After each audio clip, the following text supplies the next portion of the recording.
But I've been through storms, you can't match that. I seen fake love up close. I seen switch ups and jokes. I seen smiles turn cold. But my God never broke. Try to beg me, no, I'm disciplined. Try to shake me, no, I'm different, yeah. I'm protected, I'm sweet, I'm heaven sent. So that mess you want, it don't live in here. They want a reaction, I give them bread. Give me distraction, I see it clear. God said move, and I'm moving fearless. God said peace, and I'm keeping it. Don't play with me. Try, but he can't take from me. Take from me. I'm too covered. You can't take me. Oh, don't play with me. Don't play with me. Kept me alive. Don't play with me. Don't play with me. God bless me. Devil can't stay with me. Stay with me. Don't play with me. Don't play with me. Don't play with me. They try to label me. Try to shame me. Try to make my name feel heavy. But I said don't do that, don't get petty. Got on my steps, so I walk them steady. I don't chase, I don't compete, I don't fold. Yeah, God got receipts every time they don't wait on me. Got some grace hit GT, so I smile when they laugh. 'Cause I know what I'm about. I ain't fighting flesh and blood. I'm just calling heaven down. Say God bless, say God bless. I'm cash, say God bless. Say I'm covered, I'm covered.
That's my song.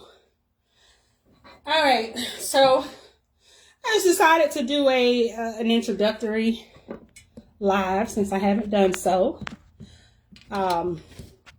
My intentions on this page was actually to show my journey as far as my rescuing, which is one of the things that I do. And it's actually one of the things that means the most to me. But for some reason, Facebook does not, I don't know, they don't like people that rescue animals and then try to find them homes. So I kept getting blocked, and I just decided, you know what, maybe that's not what I really need to use this page for. I am actually in a process of writing a book. It's been taking me some time because it's very personal, it's very emotional. And I think that before I actually finish it and to start distributing it, that I should definitely share my story with you guys, or at least a part of it, you know, For most of it, you're really going to have to get the book. But, so just a little bit about me. I'm actually going to put this song back on, and I'm just going to keep playing it because the devil is so busy. He's so busy, y'all.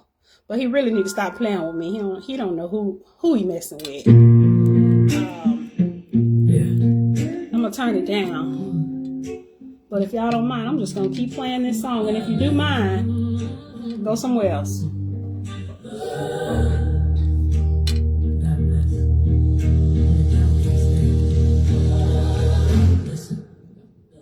Don't play with me. And I'm not prepared. I don't have one of those phone things. Like I said, I haven't had a Facebook in some time now. I mean, it's been years. And the main reason for that is because I had some personal issues that I was kind of running from and hiding from my enemies. And at this point, God has strengthened me so much, and I've been facing my opponents and my enemies. I think it's just time to come on back out and say, look, if you want some of this, here I am. So a little bit about me, y'all. I am from Atlanta, Georgia. The old Atlanta, not this new 2026 Atlanta. But I am in my 40s. I'm going to tell you my exact age, but I'm in my 40s. And again, like I said, I wanted to share my story. And I just realized I have to change my whole biography and everything just because Facebook is hating. But that's okay. I think that this is actually a little bit more important. God sees the work that I do outside of, everything else. So I really don't have to showcase that. But my story is one of growing up in abuse, incest. You heard that again. You heard that right. I'm going to say it again. Abuse, incest, and for the last 25 years or so, I have been hiding from the people that have hurt me the most, so-called family.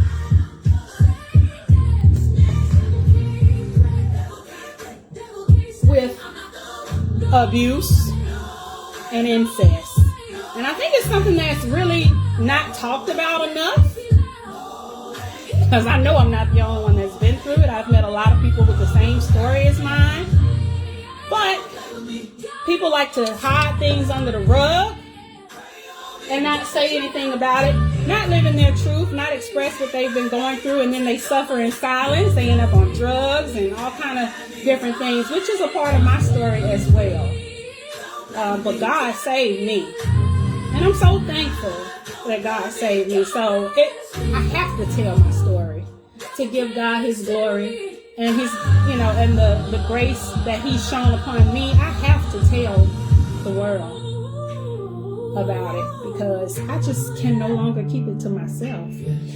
I don't have to. I have fought so many demons, and it's something that will never go away as far as the memories and things like that. But as an overcomer, I still have so much peace. I have so much peace that it's scary, y'all. It's scary. And I'll probably get a little bit of backlash from this, but they know it's coming. I've already prepared them. Because now I face my opponents. I face my enemies. I face the people that abused me. I face the incest that went on in my family. I don't hang with these people. I don't deal with these people. But I know how to get in contact with you if I need to.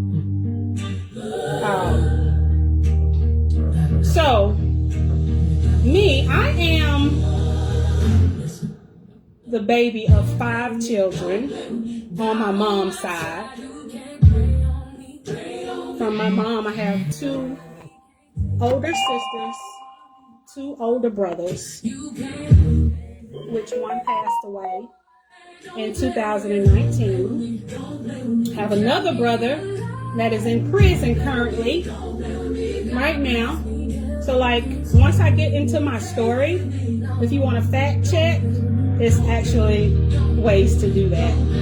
But I have a brother that's in prison right now. You can actually fact check now. The Georgia Department of Corrections. His name is Don Quan Russian. He's in prison right now for incest, for doing the same thing to his children that the family grew up doing to us. He's serving 50 years.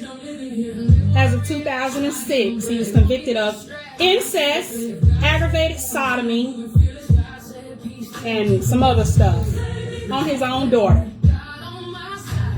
Then I have a sister, Misha. I may give her full name, but she is a product of incest. You heard that right. She is the product of my mother and my mother's brother having sex with one another, and she is the product. Then I have another sister, my oldest sister. She was actually raised by my grandmother because they had like 2 years old, which is around the time I was born, I think. My grandparents took her. Instead of having my mom locked up, is what they should have done. They took her because my mom put a big gash in her head for whatever reason. She's just abusive and nasty. So she was raised by my grandmother and my grandfather. So out of all 5 of us, my mom raised me and Misha together. Now, as I was coming up, I was always told that there was this guy named Keith Baker that was her father. He was in prison. Come to find out, he was in prison for rape. He ended up doing like 25, 30 years. Like, I never met him until I was like almost 30 years old. But in that time, there was also this other guy named Frank. Well, his real name was John Dillard. He was a pastor and a truck driver. He also thought he was my sister's father. Then there's my Uncle Bobby, which is my mom's oldest brother. That is actually my sister's father. I can remember as a child, I didn't understand at the time, just like, okay, we're relatives, but anytime we would go to family house and stuff like that, or to family gatherings, everybody would be like, looking at my sister, Misha, and they'll be like, "Ooh, she look just like Bobby. She look just like him. She got his freckles and everything." I'm like, we're related. And I'm a year and a half younger than her. So, like I said, I didn't understand everything then. I just know they always said, man, she looked just like him. I also remember on multiple hundreds of occasions, Bobby would come over to our house. He would buy my mama cars. He would buy us furniture, food. He would do things that you would think a brother would do, if your sister's in a tough spot and you got money. But it was more than that. Because when my mom would start dating men, which she did pretty often, different men here, there, and everywhere. But when she would start dating men, he would come to my mom's house. I'm talking about Bobby, her brother. He would come to our house and jump on my mama. I can remember him breaking my mama's arm when I was little, blacking her eyes. And you know, I'm a child. I didn't understand. Because I'm like, my brothers and sisters fight like this. This is crazy. But then the same family would tell me and my siblings to get along and not fight each other, love each other.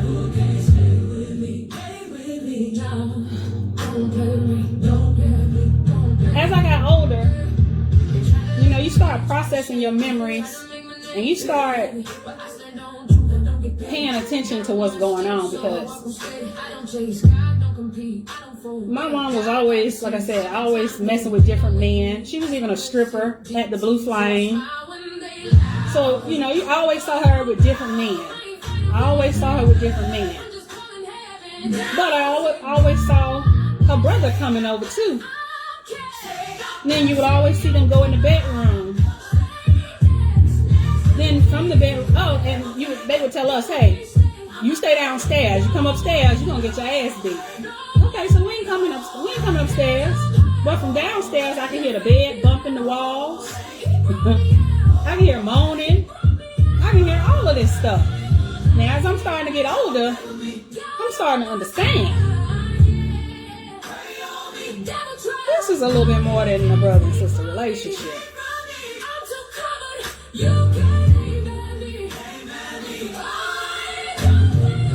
I used to be so embarrassed. But then I thought about, why should I be embarrassed? I wasn't the one sleeping with my relatives. I can't be embarrassed for you. And I'm no longer going to hide this story. I'm going to tell on y'all nasty fuckers.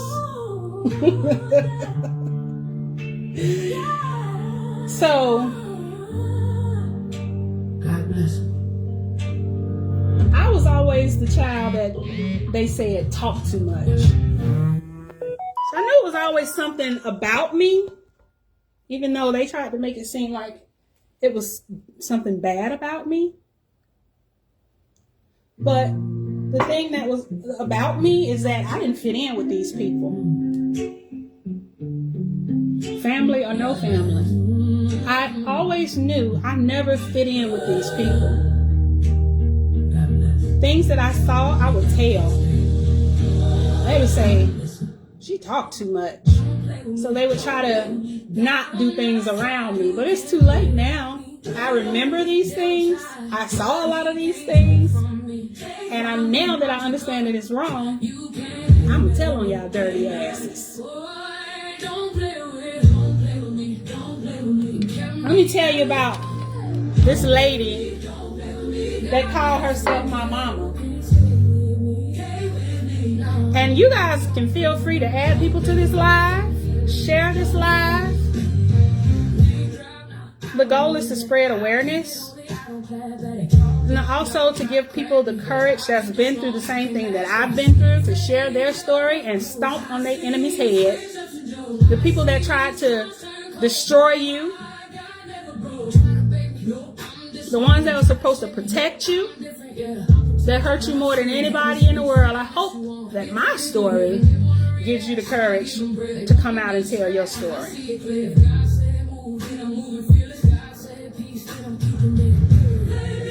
Now, let me get back to this person that's supposed to be my mama.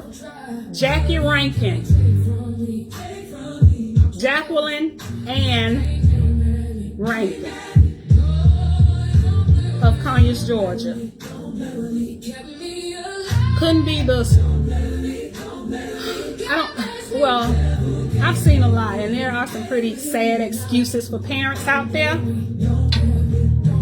but she's definitely one of them.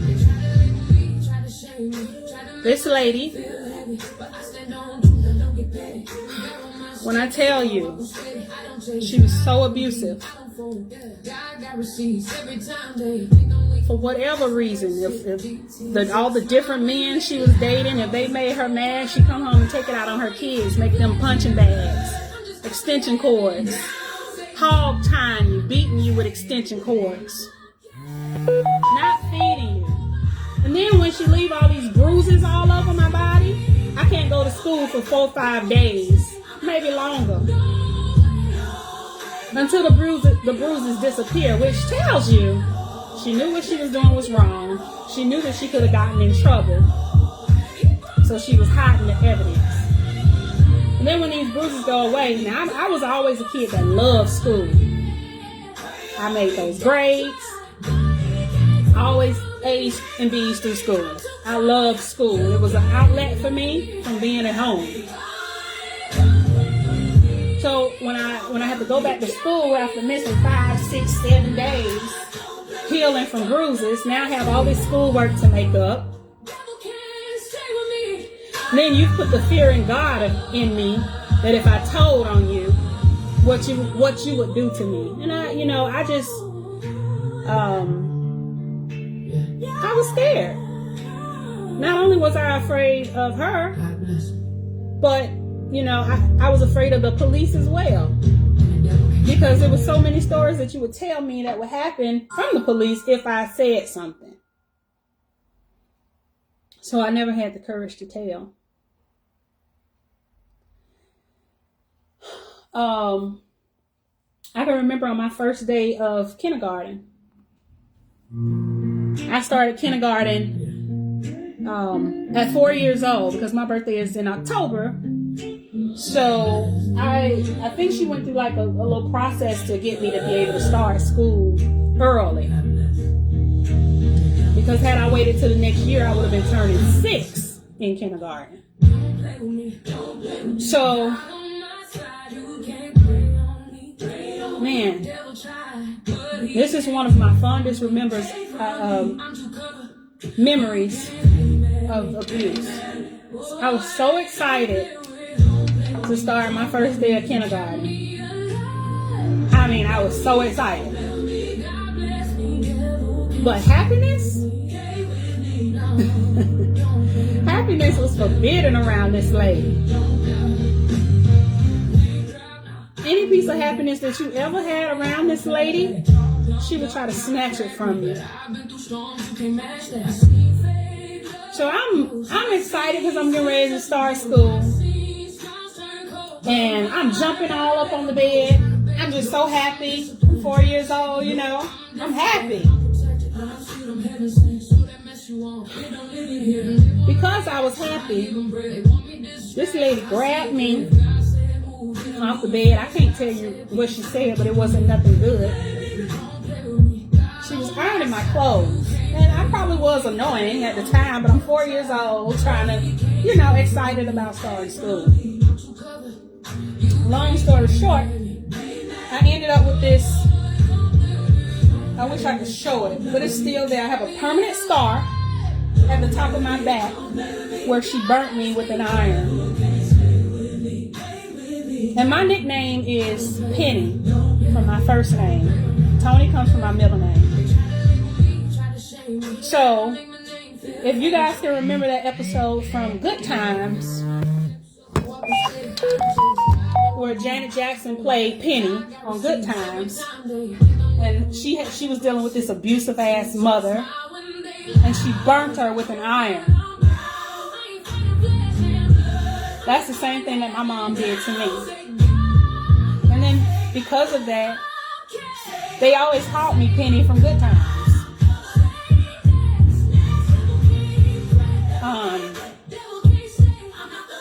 So I ended up going to school. Instead of being the happy little girl I was for my first day of school. I don't know who that is, but they can leave a message. But instead of being the happy girl that I was starting school, I ended up going to school with a big bandage on my back. She didn't take me to the hospital or nothing because she burnt me. In tears, crying everywhere. That's how I started my first day of school. I can remember being beat with an extension cord because she had just put some new wallpaper up. And, kids, bad. So we took like it actually was my sister, it was Misha, that cut the fucking wallpaper with some scissors. So she come. She's like, who did it? Who did it? Who did it? If you don't tell who did it, you both gonna get it. So me shouldn't tell that she did it, and I ain't gonna admit to something that I didn't do. So we both got beat with extension cords, hog-tied. I probably was like 4 years old at the time, maybe 5. We were staying in these apartments called Skipper Place at the time, directly behind the Blue Flame in Bankhead, which is where she worked at night. And we wake up in the middle of the night, she'd be gone because she was working at the strip club. But yeah, we got beat. I'm talking about beat with the extension cord.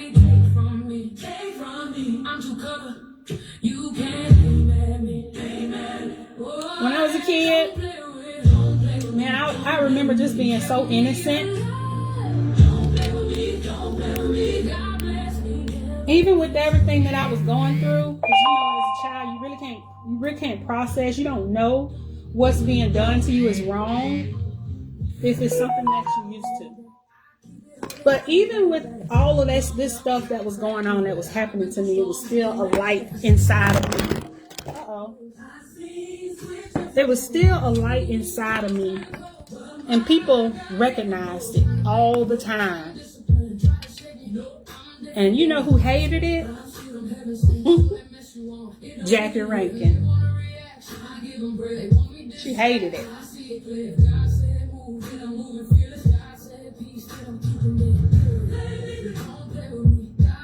She was always so jealous of me. I didn't realize it then, but I realize it now. I mean, it's been a good 20 years I've realized it.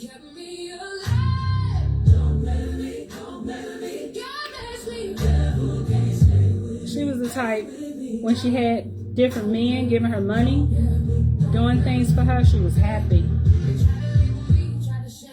But if something didn't go her way, she didn't get what she wanted, she would come home and take it out on her kids.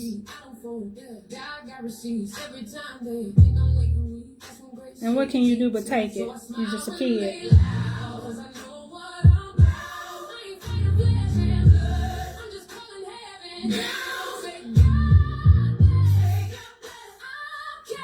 I'm sorry, I've never shared my story with people outside of family, so I might get emotional in just a minute. But I'm not going to stop telling my story.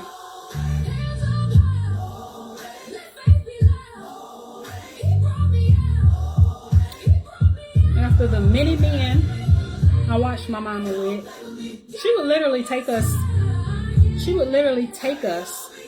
to tricks houses. I didn't know that at the time. But like I said, when you get older and you start processing your memories and you put 2 and 2 together and you get 4. Like I said, she was a stripper at Blue Flame. She would take me and my sister, the only 2 of her 5 children that she had in her possession. She would take us to tricks houses. Next thing you know, she'd leave us in the living room of these tricks houses, and then they'd go in the bedroom for some time, do what they do, and then she'd come out, and the next day she might go shopping or something. So you know what that's all about. I literally sit back and I think, like, you was literally taking your children to sell your ass.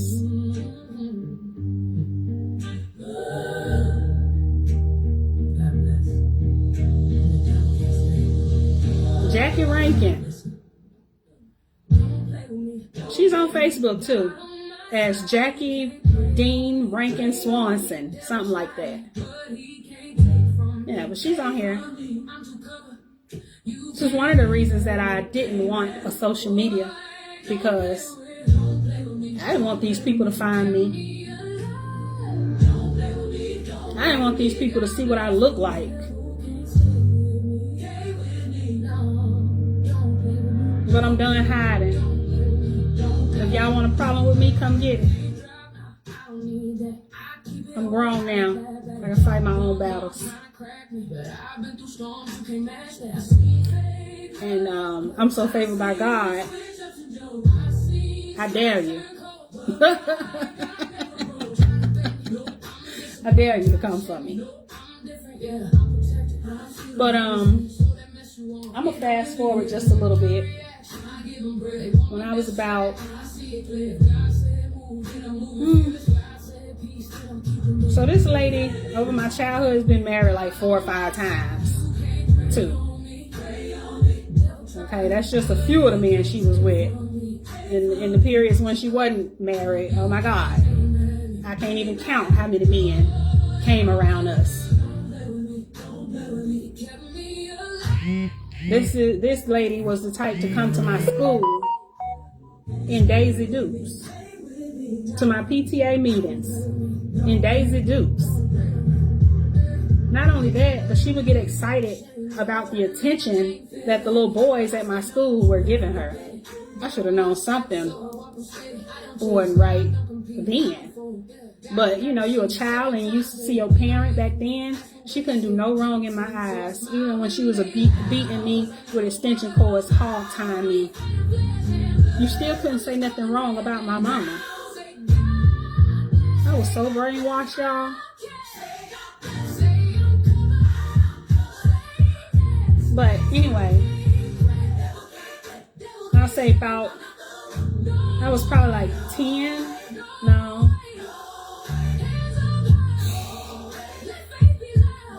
When we moved out of Skipper Place, which was the projects back then,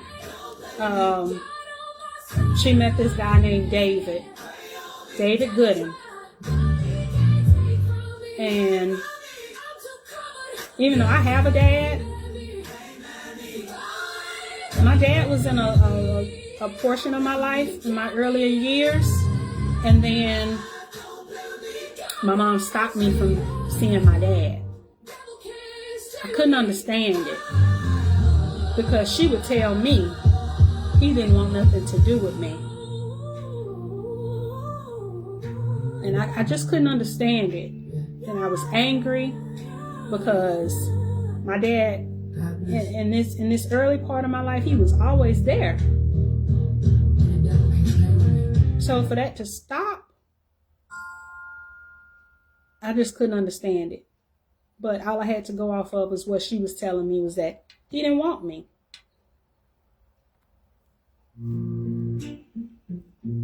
He didn't want me no more. He didn't want to deal with me no more. So of course that put a lot of anger in my heart, a lot of hurt in my heart. She ended up marrying this guy named David.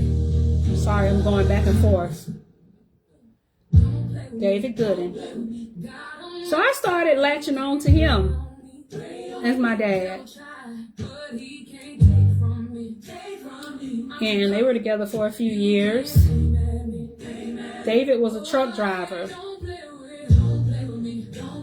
She loved truck drivers. All her men been truck drivers for real.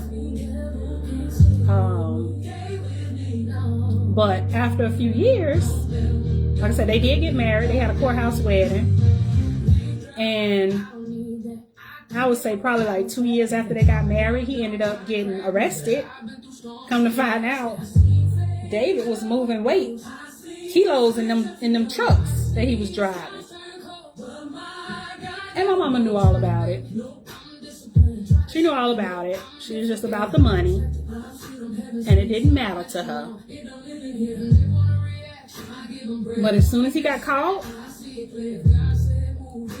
that's what she did. Because, you know, the feds came and talked to her too. She turned state on him. He ended up getting like 25 years fed time. He did every single day of it down there in Hapeville at the federal prison. I can remember us going to see him maybe 5 or 6 times. Then she divorced him. He had moved us out of the projects into this house off of Cleveland Avenue.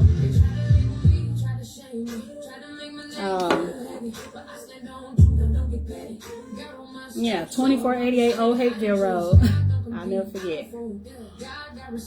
But yeah, he was the one that got us out the projects initially. And yeah, she stayed on him. He did 25 years. He wasn't even in prison a year. And she was getting married again. Now she's married to the same guy that she married. This is her last husband. So this was, I was probably like 11 years old by this time when she married him. Now the house that David had gotten us, she ended up keeping that house, but her and her new husband, they got a new house in Lithonia back when Lithonia was like the Jeffersons, you moving on up. Now Lithonia's just ghetto as hell. But back then, Lithonia was the perfect place to move. But what did she do? She left her 2 kids living in the house that David got. And her husband lived in the house in Lithonia. Yes, this bitch did that. She did that. Who does that? This bitch left us in the house to fend for ourselves. We had to feed ourselves. At the time, my sister, Misha, she had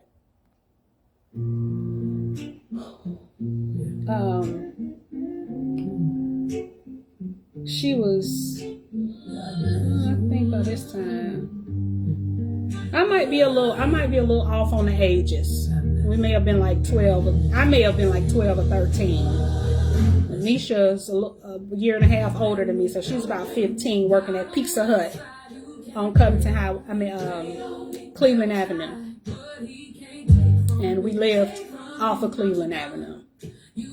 So Misha was actually the reason that we ate every day. She would go to work and bring pizza home.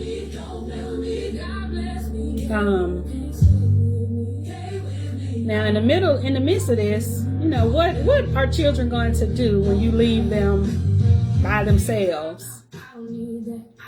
They're gonna start trying to see what else is going on in the world. So that's what I started doing. I started getting curious about boys. Boys were already curious about me. But I'm neglected and I'm not getting the love. So now I'm starting to be curious about them. Next thing you know, I've lost my virginity. And I don't know, I just started wilding out.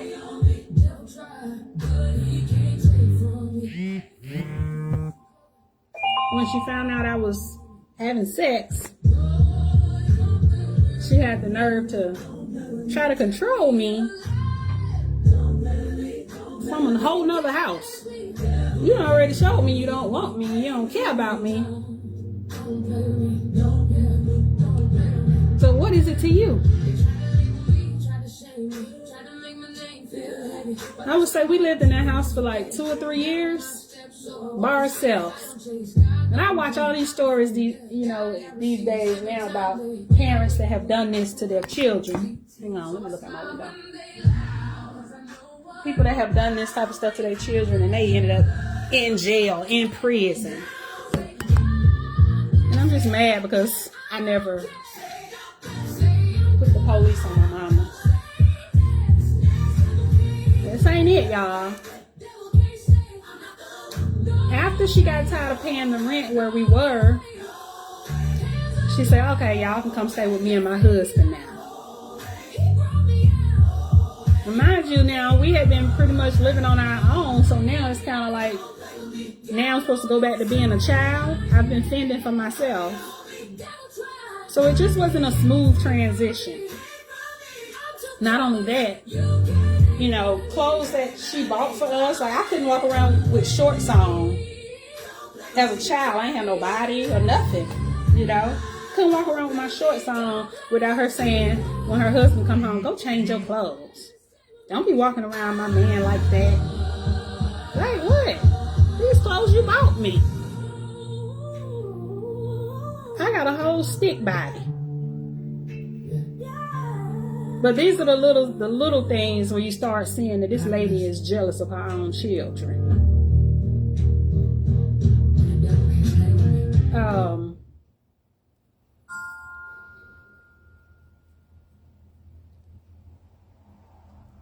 Now, mind you, the house, the man that she married, she found a good one, y'all. He rich. He bought the house that we moved in. Now they in a whole $500,000 house. Actually, it's probably worth more than that now. That's how much it was worth back then.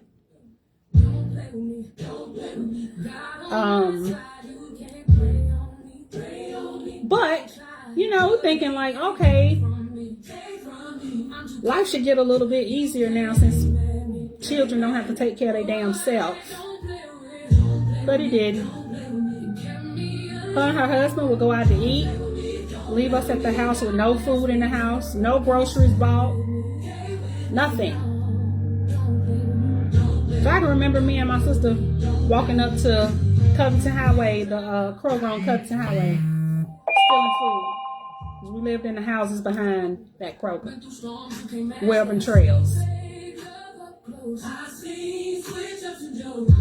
So we'll go up there taking penitentiary chances, stealing our own food, coming back cooking it, still taking care of ourselves.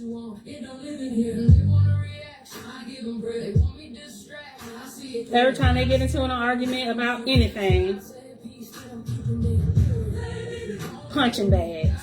Her children were her punching bags, especially me. Because my sister, she was her favorite child. And I'll go into that in a little bit, why she was her favorite. But I was her number one punching bag. Every time something happened, punching bag, choking me, slapping me, all kind of shit. Till I got tired. I think I was about 13 years old. So I remember her and her husband was in it about something.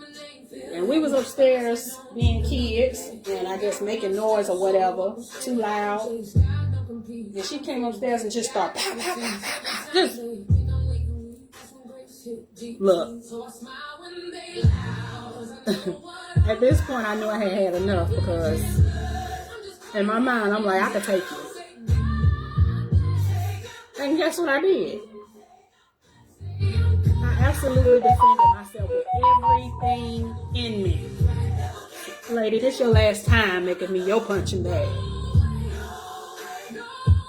Jackie Rankin.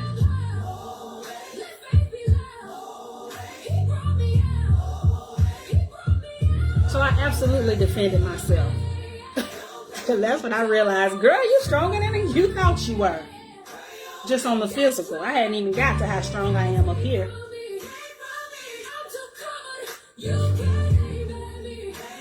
So what she do? Because she couldn't take me when I fought back.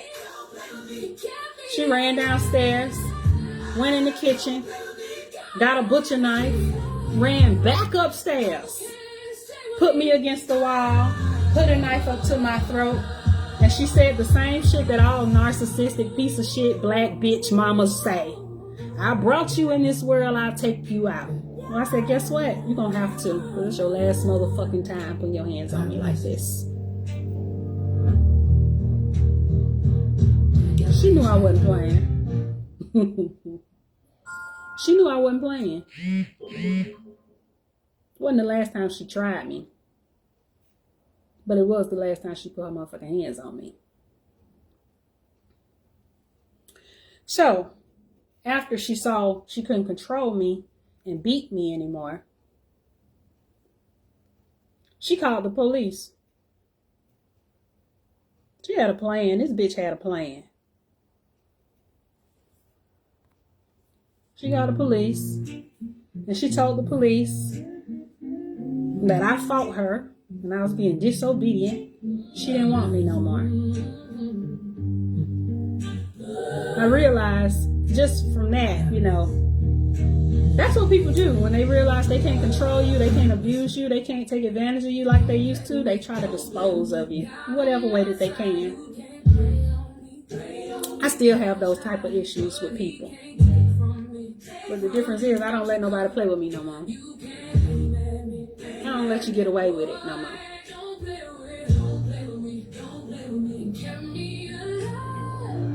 So she called the police,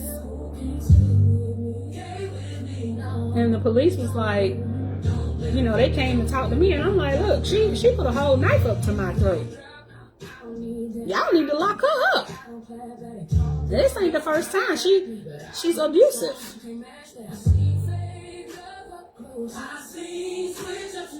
Laws was different back then. They say you need to do what your mama tell you to do, and this and that and that and the third. But she wanted them to take me. That's what she wanted, but they didn't do it. So, since they didn't take me, next thing you know, she ended up taking me to my dad's house. Now, all these years, you done told me this man don't want me and all of this. Now, all of a sudden, you could take me and my clothes to my daddy's house. You should have been did that. And I thought that things would be good. But what I did not know is that even though all these years my dad had not been in my life, my mom and my dad was still having a whole sexual relationship. She married, he married, and they both still coming together, sleeping together. Not only that, but she was letting him claim me on his taxes. She's just money hungry. So like whatever way she can get money. She didn't care if he was in my life. She just let me file taxes so she could get a piece of the pie. Let him file taxes on me so she can get a piece of the money. When I end up at my dad's house, now mind you, I'm angry because you done told me all these years this man don't want me. He ain't been there. I ain't seen him.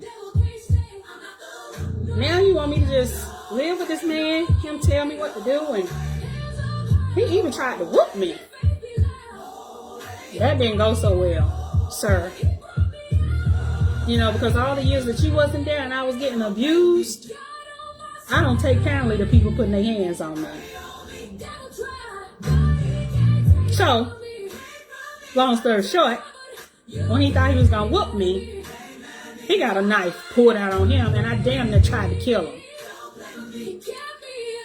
Didn't know that was PTSD at the time.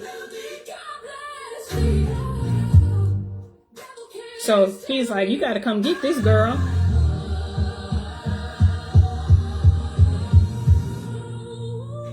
She came and got me.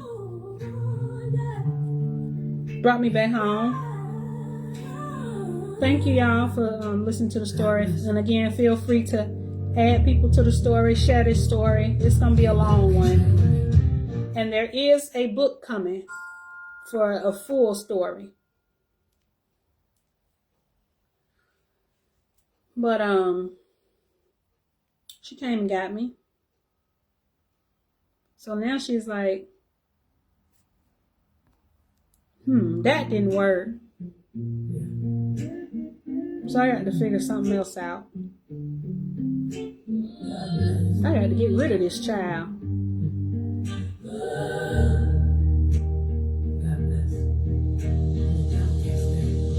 I'll never forget this.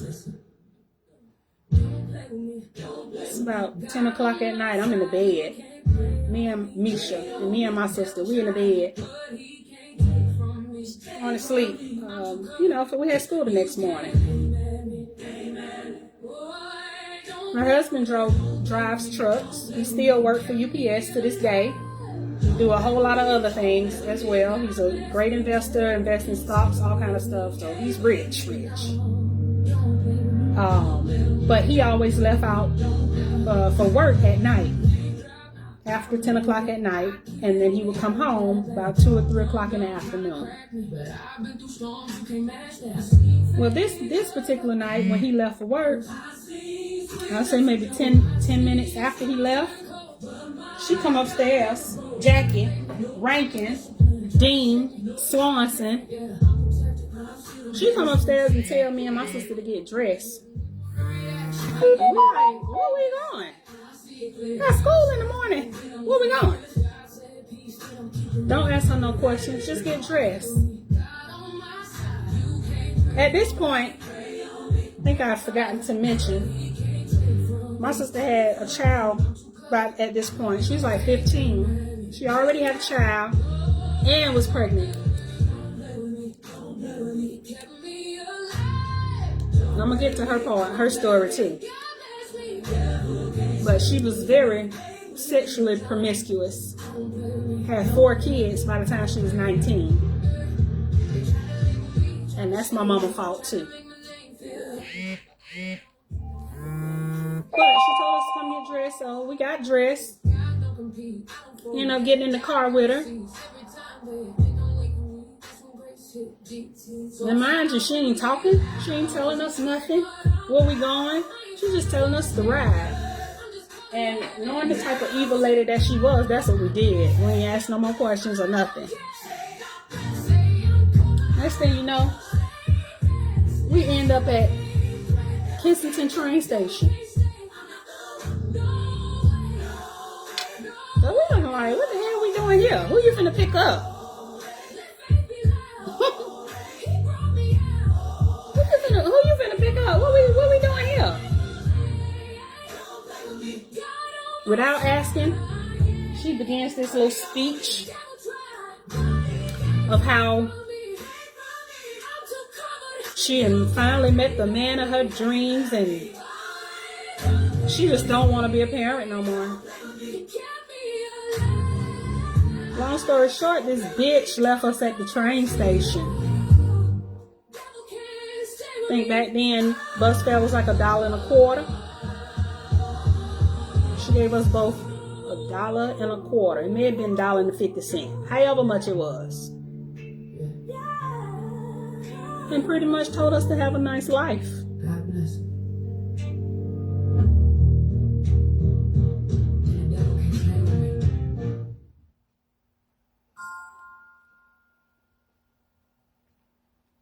And it's 10 o'clock at night.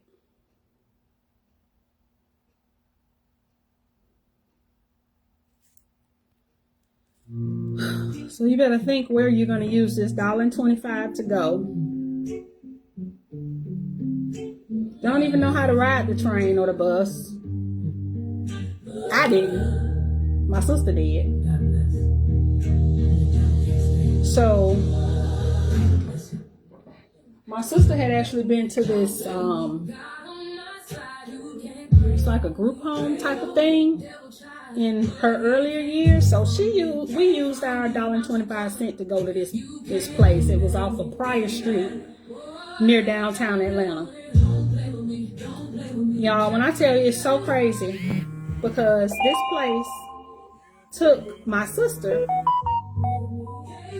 because she had a child and was pregnant and did not take me. You heard me right. They literally let me leave this place with nowhere to go. But from that point, my sister was safe. I'm going to go back, though. And now I just want to tell you a portion of my sister's story. And then I'll come back. Now, back to my sister, Misha Russian. She's on Facebook as well.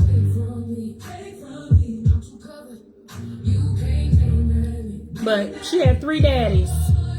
Frank, Keith, and her real daddy, which is my mama's brother, her uncle. I can remember always meeting up with Frank.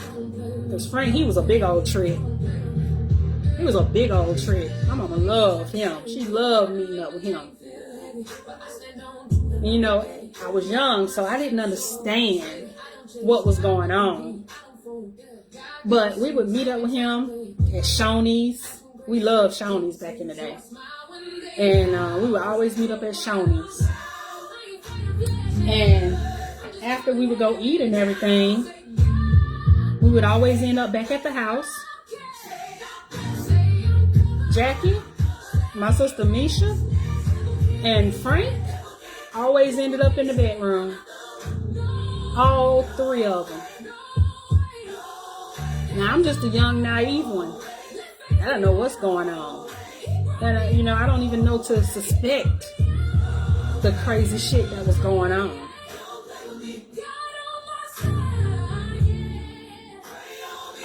But afterwards, after they come out their room, she always had a money bag. He would drop thousands on my mama. All the time. Now, can you see why Misha was the favorite?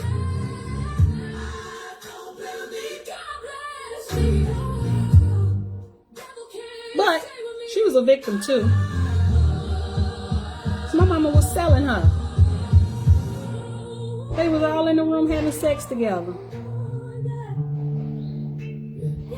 Not only her and him and Frank, her, Frank, and Misha, but with her real daddy, Bobby, my mama's brother. Would be different scenarios, the same. They always end up in the room together, in the bedroom together. My sister started acting out.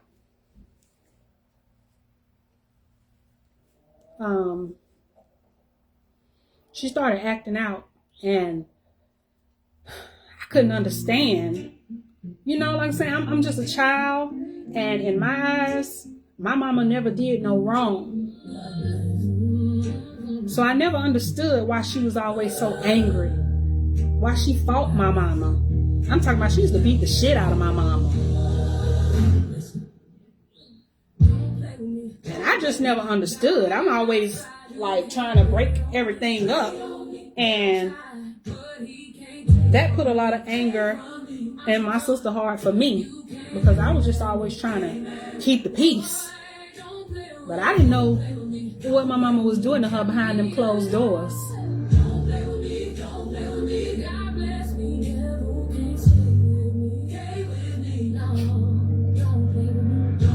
I didn't know that they were stealing her innocence over and over and over and over and over and over and over and over again.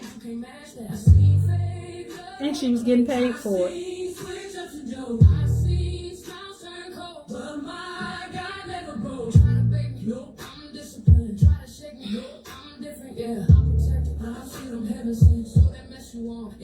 I mean, I watched her innocence being taken too, because my sister was not always a mean, evil bitch that she is now.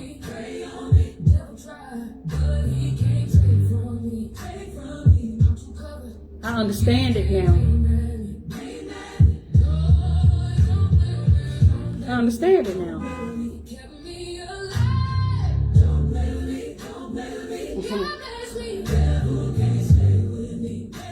But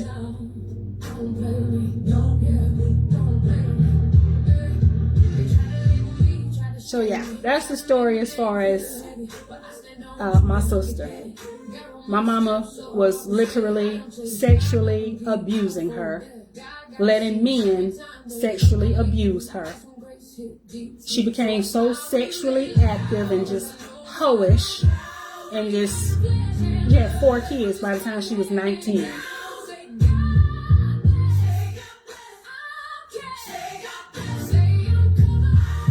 But I'll go back to when she left us at the train station.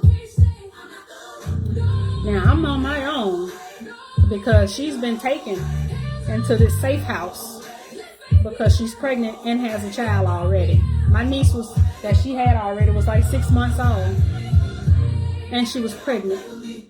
She probably about 4 or 5 months pregnant. Just popped the baby out and got pregnant again.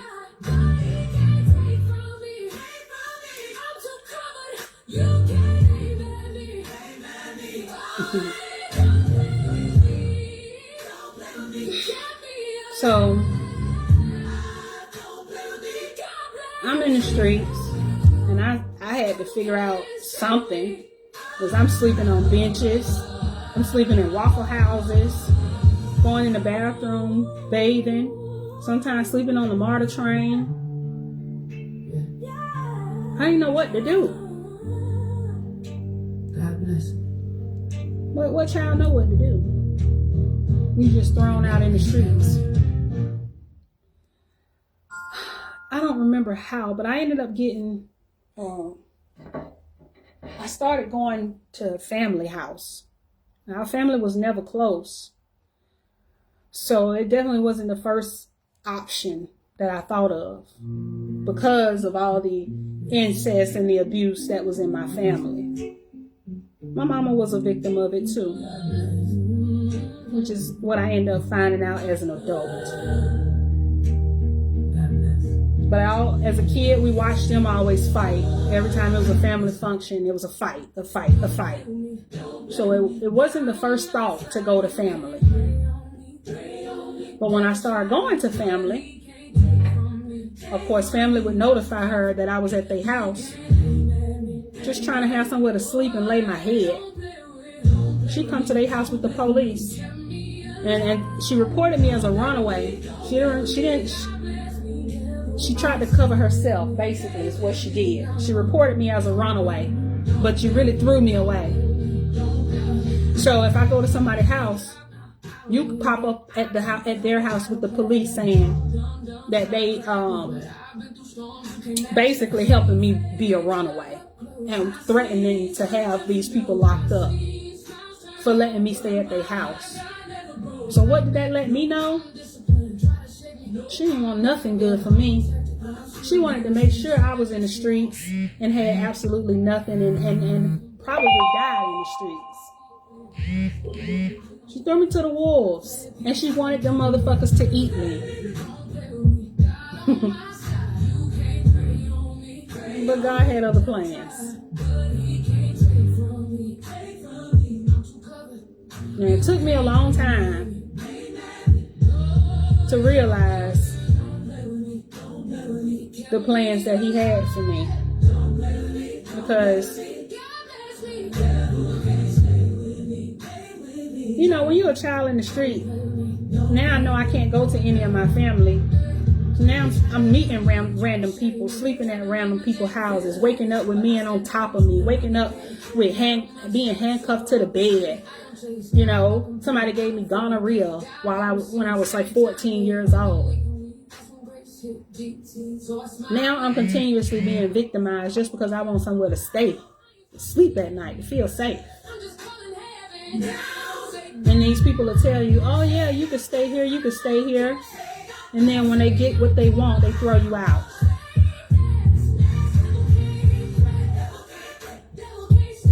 Yeah, this is what I went through as a child.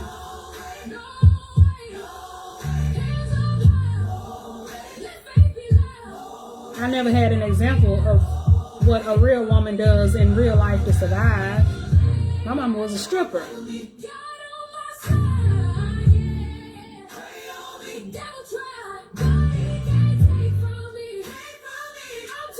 She walked around in Daisy Dukes every day.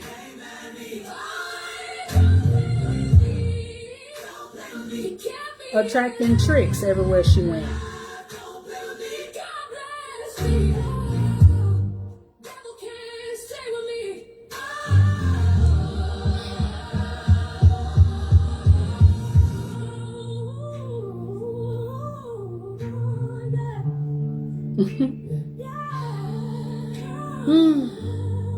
Oh man, so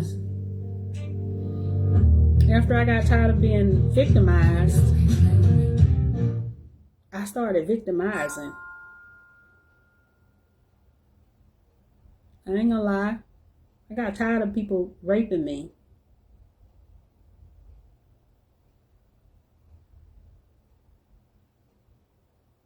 I got tired of that shit. So I started getting smart. I wasn't old enough to get a job.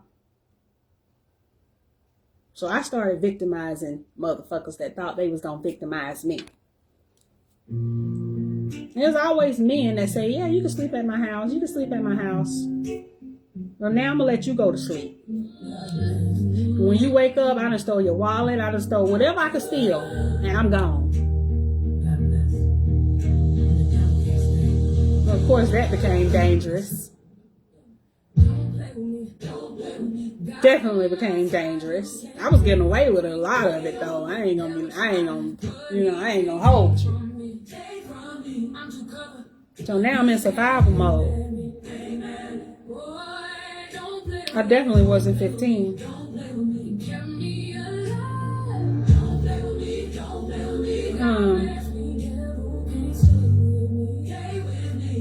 Now, at some point, I ended up running into one of my cousins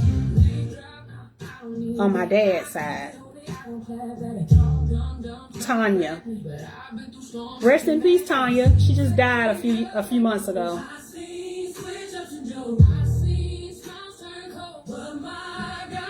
Let me tell y'all, God don't play with me. I love this song. So yeah, I ended up running into Tanya. And, you know, I'm just here, there, and everywhere. So I ended up going back to my cousin's house. For finally, I felt like I was safe. You know?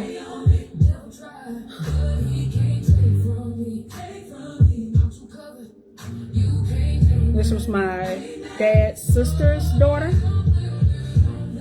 Mama name was Ann. She died a few years ago. But Ann, little did I know, she was probably worse than my mama. Because Ann, I didn't know this at the time, but Ann was, you know, she had always lived in the projects, never had nothing. She ended up meeting this man, Harold Barnes, truck driver. Notice the pattern. We love truck drivers. And he moved her out the projects, bought them a house in Lithonia with a pool in the back.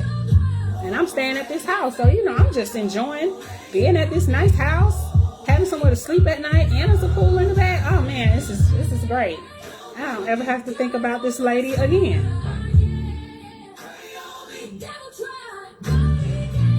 One night, now mind you, Tanya was a couple years older than me, so she might have been like 16 or 17. She was already sexually active, already in the boys, and all of that stuff.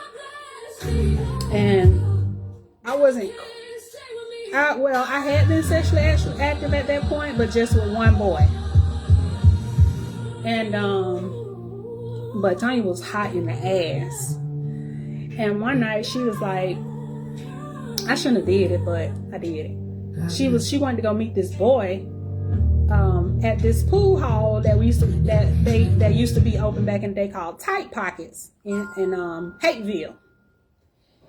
And the idea was to steal my auntie car to get there. I knew how to get there. Tanya didn't know how to get there. So she brought the idea to me, and she's like, we're going to steal auntie car. And I was like, well, girl, just let me drive. That's really the only reason I wanted to go. I like to drive. So I was like, you let me drive, I'll get you there. So that's what happened.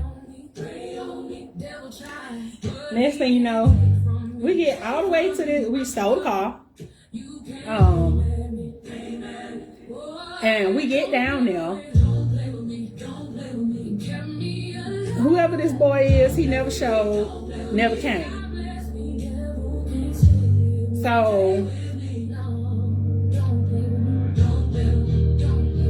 I'm like, okay, well, time to go back home. You know what I'm saying? But I want to drive. That was the only thing I went for, mind you. I directed her there, but I wanted to drive back. But when it's time to drive back, she didn't want to let me drive. I'm a Libra, y'all. And Libras is we all about justice and fairness and all of this, right? So I'm just like, this is not fair. The only reason I came was because I wanted to drive. I wasn't studying this motherfucker boy. So, long story short, me and her ended up getting in a fight. We ended up getting into a fight about me driving. Well, bitch, you gonna keep your word. Hey, Quintarius. No, you gonna keep your word. You said I could drive, you gonna let me drive. Well, it's gonna be a problem. Mind you, me and my cousin, like we had always been close, like as kids. First time we ever got into a fight, and when I tell you we fought, I beat her ass. Right? It was a hotel. I think it was called In Town Suites down there by in Hateville. There's a gas station right in front of that In Town Suites, and that's where we got the fighting at. And it was so crazy because we wasn't even mindful that somebody might call the police. Which is exactly what happened. Somebody called the police and told them that we was fighting. By the time the police came, we done made up this story that somebody was fighting us and tried to attack us. Gave them this story and sent them on a wild goose chase. And really it was us that had been fighting each other. But at the end of the day, when we was getting ready to leave, the police was like, well, we're going to direct you after they took the report. They was like, we're going to direct y'all, follow y'all back to the highway. Who driving? So I looked at Tanya. She looked at me. And I'm like, who driving? She said, me. Little did I know you was putting me in the cooking grease, though. Now you want me to drive in front of the police. Knowing I ain't got no license. Knowing, I'm a whole little child. I ain't even supposed to be driving. So what if they ask me for driver's license? So, but I wasn't thinking. I'm just like, yeah, that's what I thought. I'm driving, right? So, get to the we drive. It's a silent trip all the way home though. And when we get close to the house, maybe like 2 blocks away, she was like, let me get in the driver's seat. So when we pull in the garage, just in case her mama is awake, they'll see her driving and not me. And in my mind, I'm like, okay, that's valid. You know what I'm saying? But in reality, she was really holding a grudge because I just beat the shit out of her. Because mind you, I come from being abused and I don't play. Nobody putting their hands on me. So I tore her motherfucking ass up in that parking lot. And so I did that. I let her get out. She pulled into the driveway. When she pulled into the driveway, she backed in the driveway. So her side would be to the garage door. To the house door. So she could just run in the house. The bitch ran in the house and locked me out the house.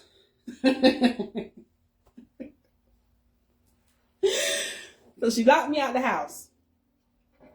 Next thing I know, my auntie come and was like, you stole my car, and told me I couldn't stay at her house no more because I stole her car. Not me and Tanya stole the car. We both stole the car, bitch. Let's be real. But yeah, so that's what happened. And so my auntie was like, you can't stay here no more. Okay, so here I am again, trying to figure out what I'm gonna do now, right? So I kept calling my auntie because I'm like, she ain't even try to hear my side of the story or nothing. You just don't tell me I can't stay at the house no more. And mind you, I think I'm like 14 at the time. So I keep calling my auntie phone, keep calling her phone, keep calling her phone, keep calling her phone. She knew my cell phone number. She wasn't answering the phone. And I'm talking about this went on for days. Tanya had some friends that lived in the neighborhood. And I knew where they stayed. So they was letting me stay at their house. But, of course, that time was coming short. They ain't even know me like that. I'm just her friend, just her cousin. So, again, I'm calling my auntie phone. Finally, when I get an answer, it's my auntie husband that answers the phone. So I'm telling him, you know, what happened and everything. And he was like, well, where you at? So I come get you. So I told him where I was at. And he came and got me. So I'm like, okay, I'm safe. You know, I don't know where he finna take me or whatever, but somebody that I know will have me, so I'm okay. So he ended up taking me to a hotel, right? And he was like, well, I'll just pay for you to stay here for a few weeks for you to be okay. Because mind you, just from this little incident, the whole family was mad at me. Crazy. Teenagers being teenagers. So, not only did this man get me a hotel room, but he decided he was coming into the hotel room and he raped me.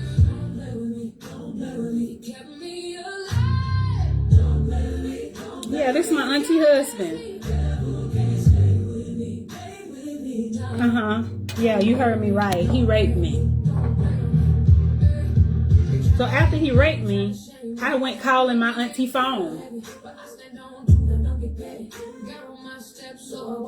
Auntie, and she wasn't answering the phone, so I'm leaving voice messages. You know, back in the day we had the voicemail, the answering machines.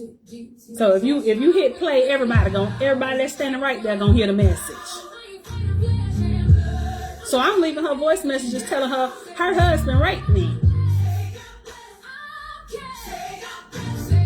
Your husband raped me. Your husband raped me. Answer the fucking phone. Bitch still won't answer the phone. Okay.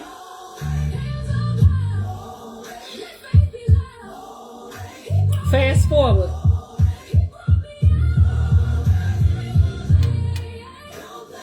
I'm gonna fast forward because so much happened in between that time.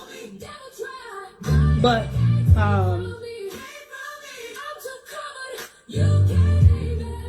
honestly, I started doing what I saw my mama do when I was younger. I started dancing. I started sleeping with men for money. Up until I was 18 years old, I was living in hotels, so I didn't have to worry about nobody kicking me out. Yeah, I meet a nigga and let him put the name in his room. The room in his name, and I lived there. God bless. So every day I had to wake up and worry about paying for a room, paying for a room, paying for a room, paying for a room, paying for a room.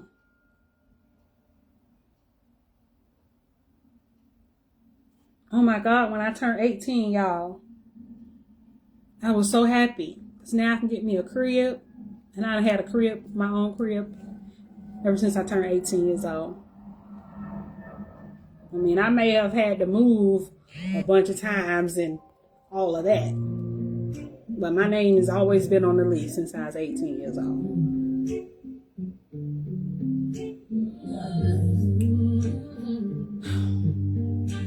There was still something in me, though, that still wanted to be around family. You know, you just feel lost in the world when you don't have family.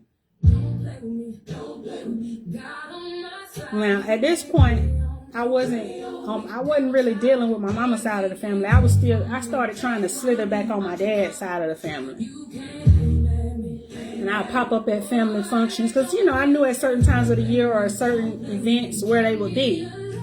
So I'll just pop up over there. This same auntie, when her husband raped me, she would look at me like I was her husband's mistress. Not like I was a victim of her husband raping me. Yeah, they'll start whispering when I come around. Craziness. Right? Now I'm gonna fast forward maybe like, let me see, I was about 20 years old. Tanya's sister ended up having a daughter. Right? By the time this child was about 2 or 3 years old, it ended up turning out that her sister's child was her mother's husband's child, which means their mother's husband had been molesting them.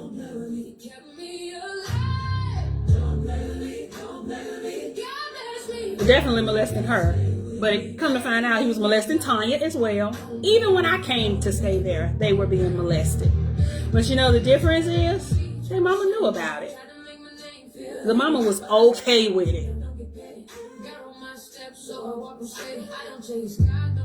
The family, my dad's side of the family, everybody knew. This man was still allowed to come to family gatherings. Nobody put hands on him. Nobody pressed charges on him. But when I came out to tell my truth that he molested me, he raped me, I was the bad guy.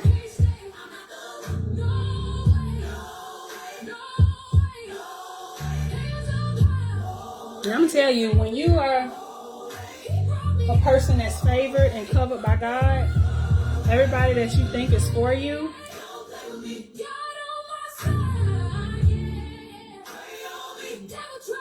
you'll become the outcast. That's exactly what happened to me. Now, if you continue to be a victim of your circumstances and don't try to tell nobody, oh, everybody love you. Everybody love you. You'll still be a favorite and everything, but don't you dare try to stand up to them and tell what happened to you. These people tried to make everybody think that I was crazy. Nothing ever happened to me. They couldn't understand why I was acting out and rebelling the way that I was, because after this point, I became very rebellious. Like I said, I was victimizing men. Like, you're not going to rape me no more. I'm going to rob your ass. I used to meet with guys, you know, it'd be easy for me to just have sex with them and get some money. But no, I'll just meet you and take your fucking money. I remember this one guy, I left his ass butt booty naked in a hotel. I had drugged him. I was about 16. The hotel wasn't in my name. I had drugged him. Gave him a massage until he passed out. When he woke up, all his clothes was gone, his money was gone, his car was gone, and I was gone. Hey, I'm just telling my truth. I'm just telling my truth. I got tired of that shit. I wasn't ready for none of that. But now I'm like, I gotta play the hand that I've been dealt, and I'm not gonna keep getting played.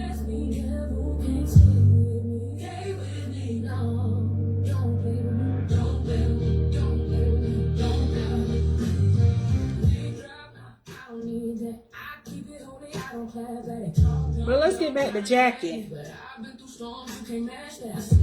Jackie Rankin Dean Swanson. She got so many different names. And I'm actually going to tag, when I get done, I'm going to tag this video to a second page that I had made. I think it was earlier last year that I made this page, because I was planning on going live with this a while ago.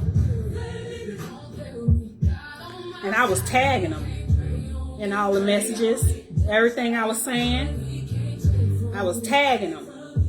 So guess what they did? They went to the police station and took warrants out on me because I started tagging them in their truth.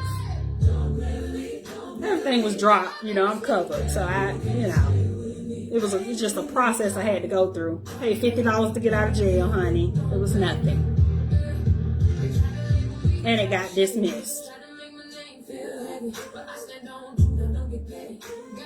But yeah, that's what these are the type of people that you're dealing with.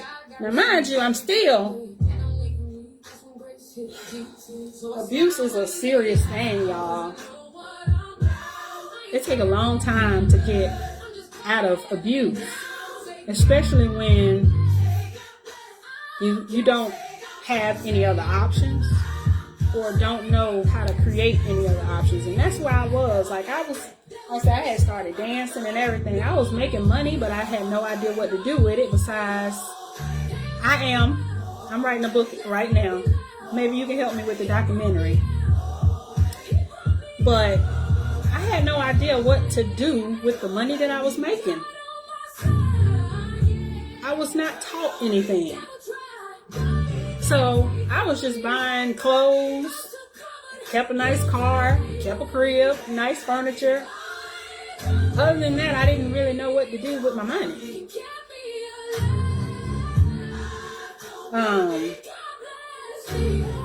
And I didn't know what to do with myself. I also didn't realize that it don't matter who it is. If they hurt you, you gotta cut them off. It don't matter who it is. If they're attached to people that hurt you, you gotta cut them off. So I stopped staying around certain people in my family. But people that I'm like, oh, well, I've never had no issues with them, I would start slithering around them. Like my oldest sister started slithering around her. And, because really I'm looking for some guidance. I'm really looking for some guidance. I'm looking for somebody to show me what am I supposed to be doing with my life. Because I just don't know. So in 2006, I realized that I really wasn't going to get no guidance from any of my family. They was okay with seeing me going through the things that I was going through. Basically, watching me fail and ruin my own life. By 2006, I had been in jail maybe 3 or 4 times.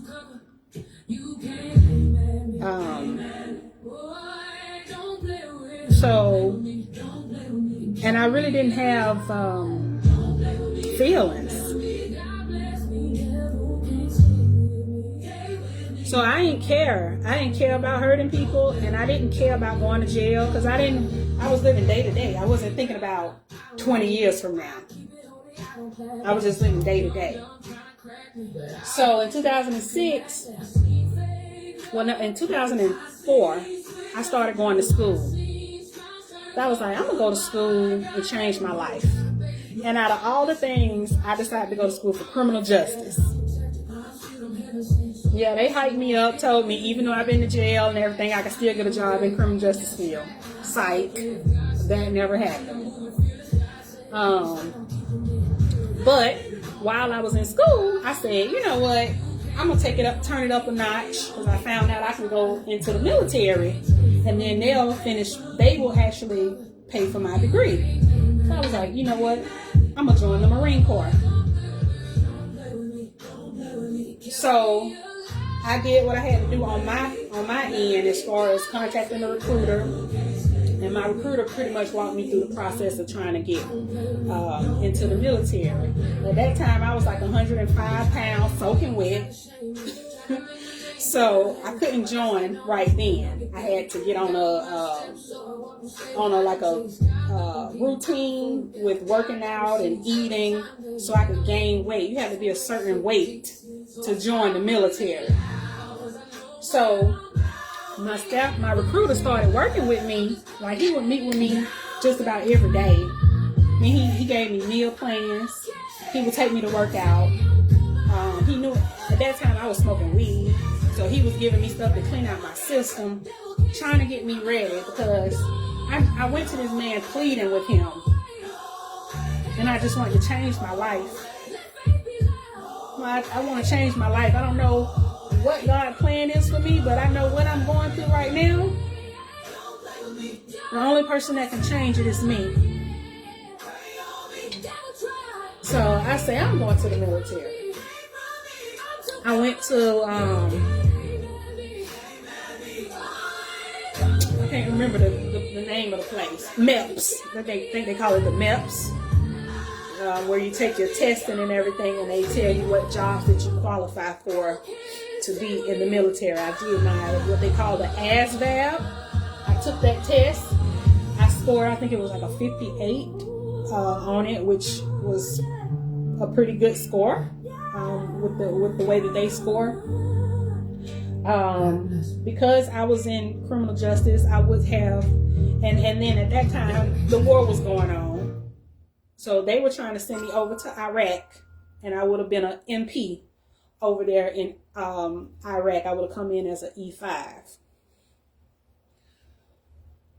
So, I'm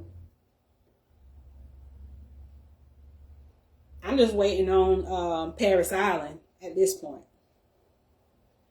So while I'm waiting to go to boot camp, I was on a buddy pass with this girl I know. And me and her were just partying for real, because we getting ready to go to the military. So we just partying every night. At that time, I had ended up getting me a nice crib in Gwinnett County. I done moved from the hood, y'all. Now when you're doing good, man, who your family hates, especially when their intentions were to destroy you. But I had been partying at this club out in Decatur, not too far from where my sister lives. So I had called her and I was like, look, can I come to your house tonight? You know, just so I ain't got to drive to Gwinnett County DUI. Because I ain't going to make it. And so she was like, yeah. Come on, stay at my house. And can you take the kids to school in the morning? Sure. I just need somewhere to sleep this look off. So I got to her house probably like 4 o'clock in the morning. 4 o'clock in the morning. And by 7 something, I had to get up to take the kids to school. Now my nephew, I think my nephew was probably like 7 or 8 years old at the time. And I didn't even know that day they actually had field day that day. So my nephew kept trying to wake me up because I'm supposed to be taking him to school. I ain't got no kids at this time, so you know, I'm just drunk and I'm trying to sleep. So he kept trying to wake me up and I kept saying, I'm coming, Deshaun, I'm coming. But I wasn't moving. Next thing you know, I hear glass bust. So that made me jump up and I'm like, what is that noise? I'm thinking he done had a temper tantrum because he was known for having temper tantrums. So I'm like, Deshaun, I know you ain't. And he was like, Auntie, that ain't me. He say, somebody done shot through the patio. I said, what?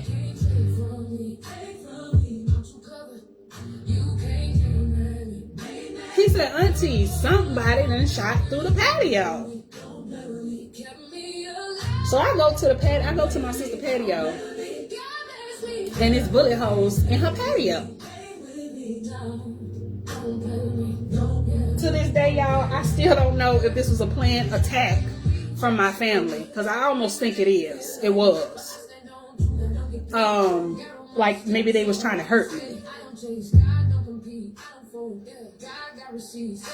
But I called my sister and I'm like, girl, somebody done shot through your patio. And she was like, what? And long story short, she claimed that her husband had gotten into it with the neighbor and they got to fighting the previous night before, and apparently he came back and wanted revenge. This is what she said. With everything that happened, I almost think that these people set me up to be shot because I was trying to better my life and get the fuck away from them. I can't prove that, but that's what my heart is really telling me. So she was on the MARTA bus at that time, so she was like, just call the police and I'll be back there shortly. I'm on my way back.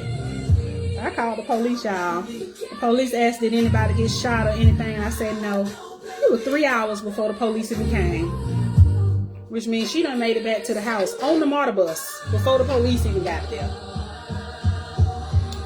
So when the police got there,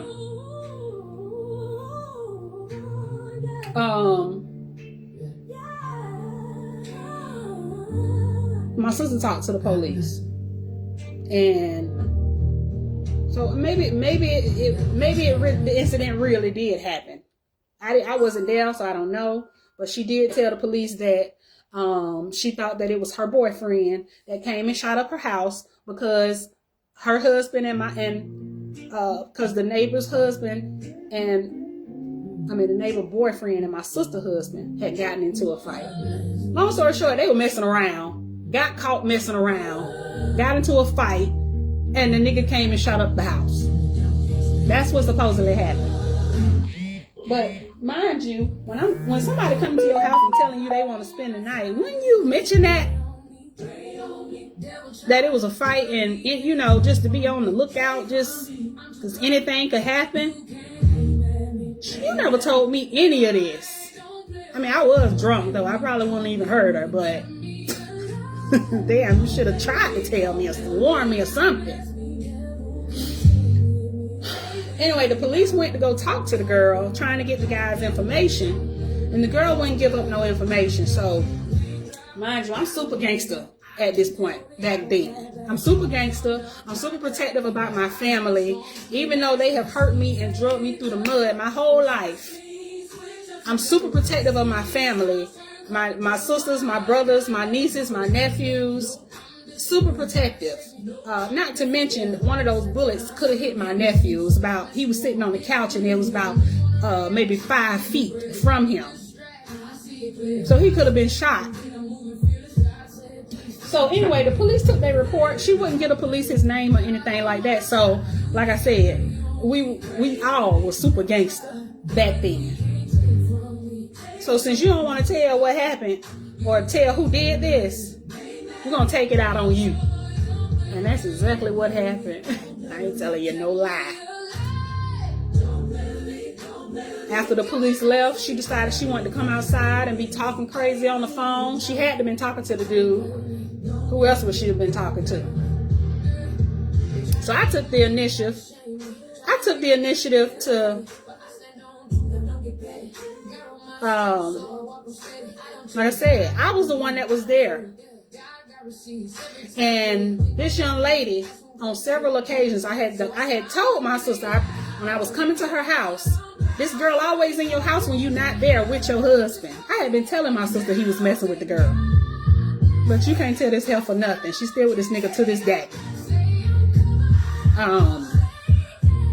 So when she came outside, I just popped off. Ran down the stairs, grabbed her, and just started beating her.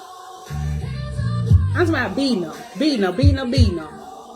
And it was more so because my nephew almost got shot. I didn't care about you swinging from my brother-in-law dick. I don't care nothing about that. And since you don't want him to get fucked up, I'm gonna fuck you up.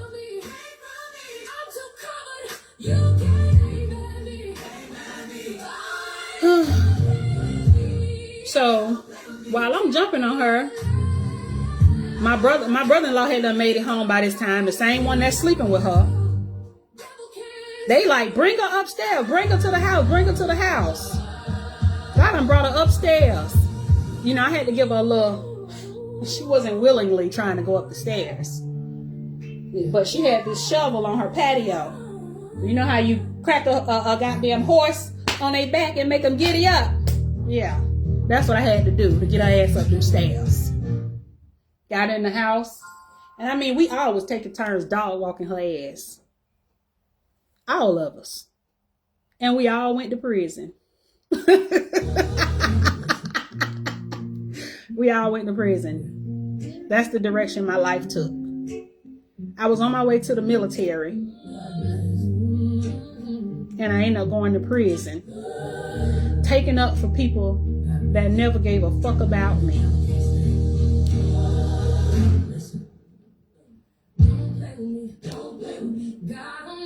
Let's just say I definitely mind my business these days.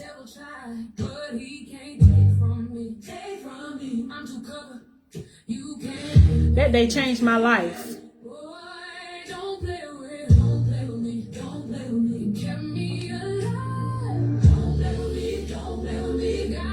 I thought it was the end of my life. But in our reality, it was the beginning. Because I wasn't seeing things clearly for what they were.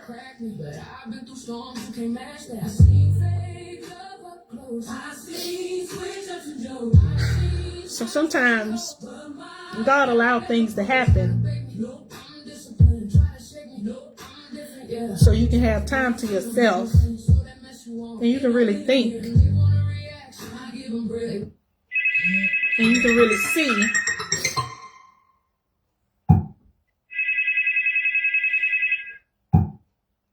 know who that is, but they can call it.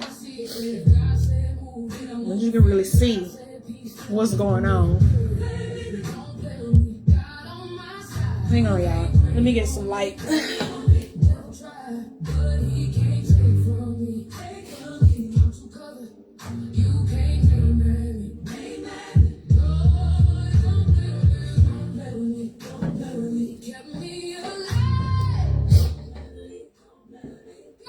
But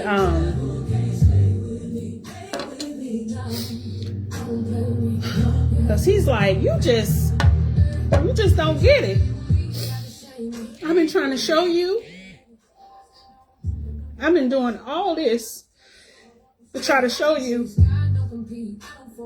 that even though these people are your family, they don't mean you no good.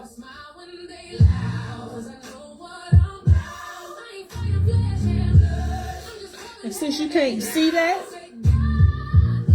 I need to isolate you.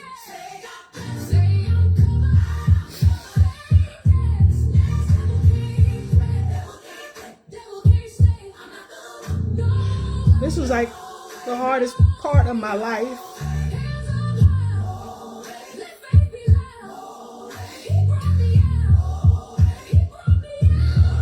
Part of my life that I never thought I would make it through.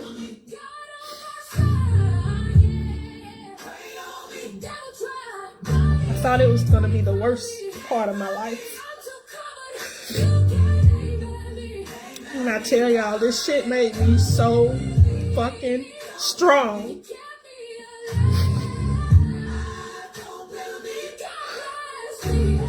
Because God started revealing everything.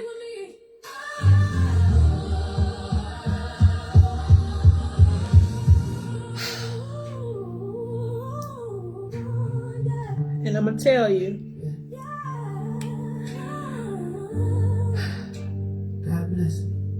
when this happened, I didn't realize that I had everything that I needed perfectly positioned to get me through this situation. I had just met this guy a few months prior. And, you know, I met him in the strip club. He was just a trick to me.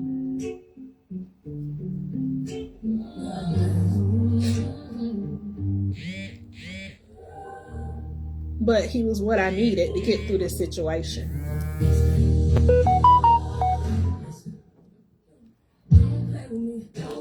I had, when I first got arrested, I had no bond for like 6-7 months. Then my sister, Misha, decided that she wanted to bond me out of nowhere.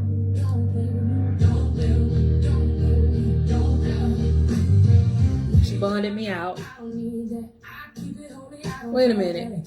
Okay, when I called the charge, wait a minute, this is way before I even met that guy, because my sister bonded me out. And while I was out, that's when I met the guy, because I went back to dancing. And I ended up meeting him then. It was like 2 years before I had to go back to court and get sentenced and stuff. But I started going back to court, and this was like 2008. And man, I didn't know a fight. I mean, I fucked that girl up, but I didn't know they was gonna be talking about the kind of time they was talking about because of the fight. They was trying to give me 25 years. And because I guess I wasn't taking it as seriously, I didn't have a paid attorney. I was going back and forth to court with a public defender. And so, give me 1 second, y'all.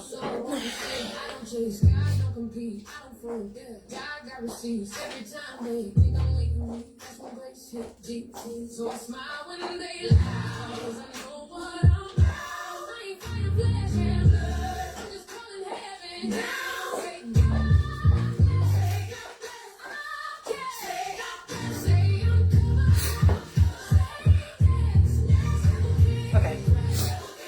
But yeah, I was going back and forth to court with a public defender. Sorry, y'all. But when they started talking about 25 years, I said, oh, no. I stopped going to court, y'all. I went on the run. I didn't know what I was going to do, but I knew I wasn't finna do 25 years voluntarily. But mind you, God was working in the midst of all of this, y'all, and I couldn't see it. Because I wasn't living right. I didn't even think God cared about me. Because why am I going through all this if you care so much? God bless.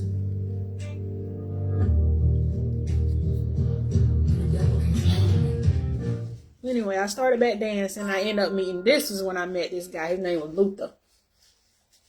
This man was in lust with me from the day he met me.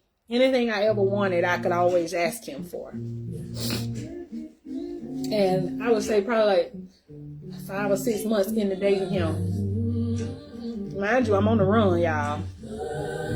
So, about 5 or 6 months into me dating him, I ended up getting caught because I had warrants. So, I had aggravated assault warrant, burglary, because the girl said I came in her house to get her, when really you came to the doorstep and you just, no, she didn't come to the doorstep. I went to her doorstep, but I didn't go inside her house. And then they tried to put a kidnapping charge on me because I wouldn't let the bitch leave. And a violent charge plus another felony generally equals life. I didn't know that. Like I said, I'm thinking it's just a fight. But they put all kind of charges on you. And so, when I got locked up, first person I called was Luther. He didn't know I had warrants. He didn't know none of this. I had to tell him everything that was going on. He never changed his opinion of me. If anything, it made him want to be there for me even more. So, this is God working, right? So I told him, I said, the first thing I need is a lawyer. I need a lawyer because they trying to give me 25 years.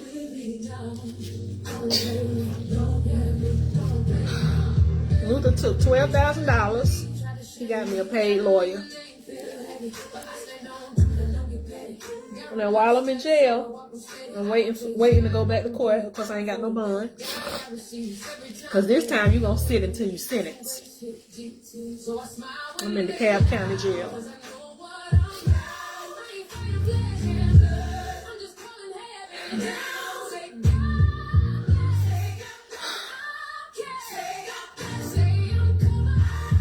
This was like the happiest time in my family life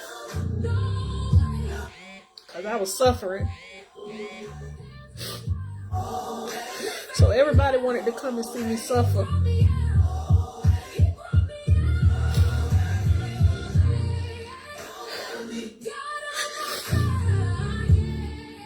my mama, she never wanted to see me so much until I was locked up.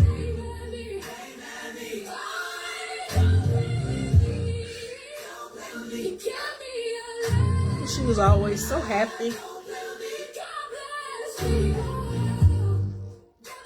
And what I didn't realize is she was always talking about my case. But I didn't realize those people listen to your visits. Well, none of that stuff. I'm just naive, truthfully. But see, this is why God allowed all this stuff to happen. So I could finally see who was for me and who wasn't.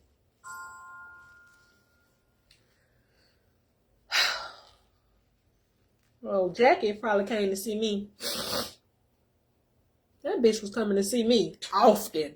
Like every week. I wasn't even seeing her on the streets. But she was making sure to come and see me in jail. She loved watching me suffer. But this lawyer, though, I can't even remember his name. I wish I could remember his name, but I don't remember his name. But this lawyer, he came and interviewed me, got all the facts, my statements, just to see where we was at with my case. And then he was like, we need to get a motion of discovery to see what kind of evidence they have against you. Tissue on my neck. So I said, okay, yeah, that'd be great, because, I'm definitely really trying to plead not guilty. But I'm scared to go to trial, because if you lose, generally if you lose, you're going to get all the time that they offering you just for wasting the court's time. So it took a few weeks, but my motion of discovery came in the mail.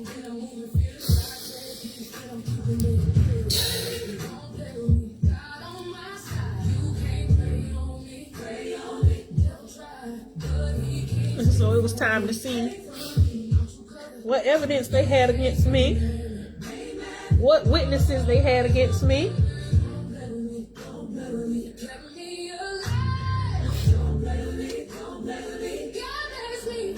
Because in the warrant that they had on me, the girl thought my name was Peaches.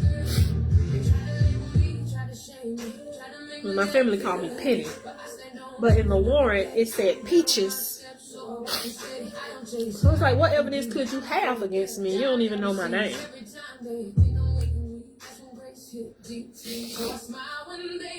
So when I'm reading this motion of discovery in my cell, I didn't get to go over it with my attorney. I had to go over it by myself first. And then my attorney came back to visit me again to go over it with me. Y'all, this one shit hit the fan.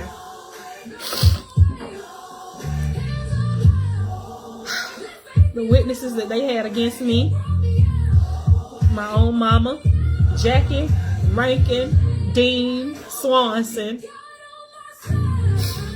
my sister Misha Russian, and my sister Quanketta Hazelton, that I had attacked this girl for. All of them was going to be witnesses against me. And when Jackie kept coming to see me, she kept saying, you should go to trial. Take it to trial. Take it to trial. That's what she kept telling me every time she came to see me. They had a plan, y'all. Take it to trial. Take it to trial. At that point, I didn't know she was going to be on the stand against me. And see, God had his own plan. And he revealed that to me. Now, mind you, me, my sister, and my husband, her husband, we all got arrested for this. because we all beat the shit out of her. And but I'm the only one had a paid attorney. Okay.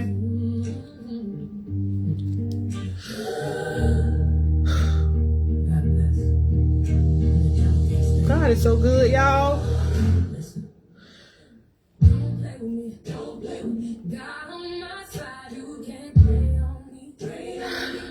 When it came time for sentencing,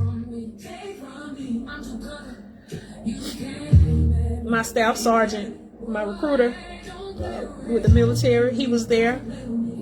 He was the only person that was there on my side because he knew where I had been and what I was trying to do with my life.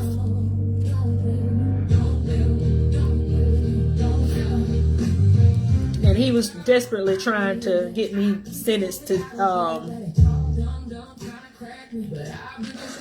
make my sentence be to go to the military, which was my intentions anyway. And you know, he wanted me to continue with that plan. But my judge was like, "Oh no, she hurt this girl too bad." And I did, y'all. I ain't gonna lie, I did. We did. We took turns. I'm talking about, we took turns brutalizing this girl. Resting, drinking some ice water, just doing it all over again.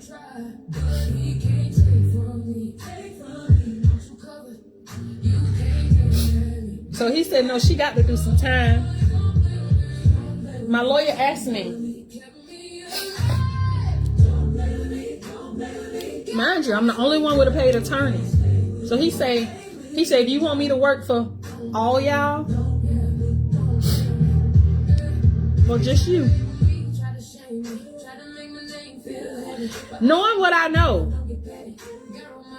that y'all was all planning on going against me and everything, except my sister's husband. He was the only one that wasn't going to be a witness for me. Against me, I meant. And I said, yeah, work for all of us. See, that's the type of heart I have. This is why I don't let people get close to me. Because I am loyal to a fault. And people will take advantage of it. After I knew they was trying to send me up the creek for 25 years, I still told my lawyer to fight for all of us. My lawyer ended up getting us a 10-year sentence to serve 3 behind bars. Ended up doing 33 out of those 36 months locked up. Luther was there the whole entire way. I mean, I never wanted for nothing. Every week I had money on my books, on the phones, packages in the mail. God bless. The entire stay. I never wanted for nothing.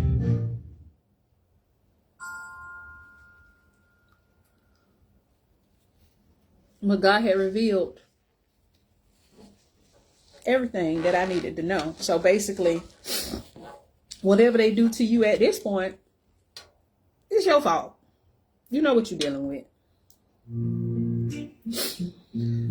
So I say probably like 7 months into my sentence, I ended up getting sent to a halfway house.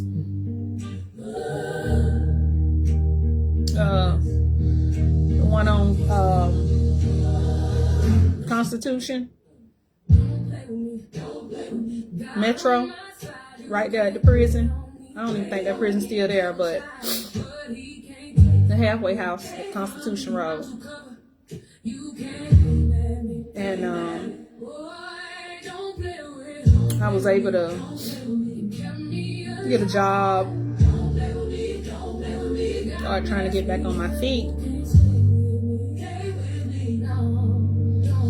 And then I was finally released December 27th of 2010.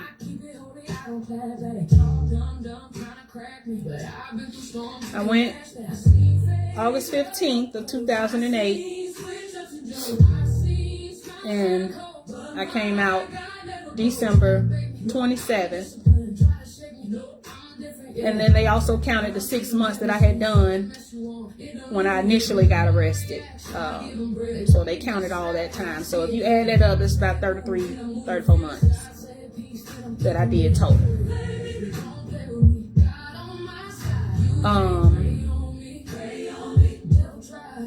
While I was locked up, let me tell you this. They ended up locking me and my sister up together. Don't know how that happens because you're never supposed to be locked up with your co-defendants. But even while I was locked up, they was pulling strings, y'all. I was locked up with the brat when she did her sentence. We was all locked up in the same dorm. That girl a fool too. But they was pulling strings, y'all, while I was in prison. One day out of nowhere, I was taken to lockdown. Out of nowhere. Now, I don't know what my family said to the jail. I don't know what my family said to the jail. But out of nowhere, they was trying to destroy me, y'all. Out of nowhere, these people came and told me to pack up, and they put me in solitary confinement. The whole time I was in jail, I was on lockdown. One cell, come out for 1 hour out of the day.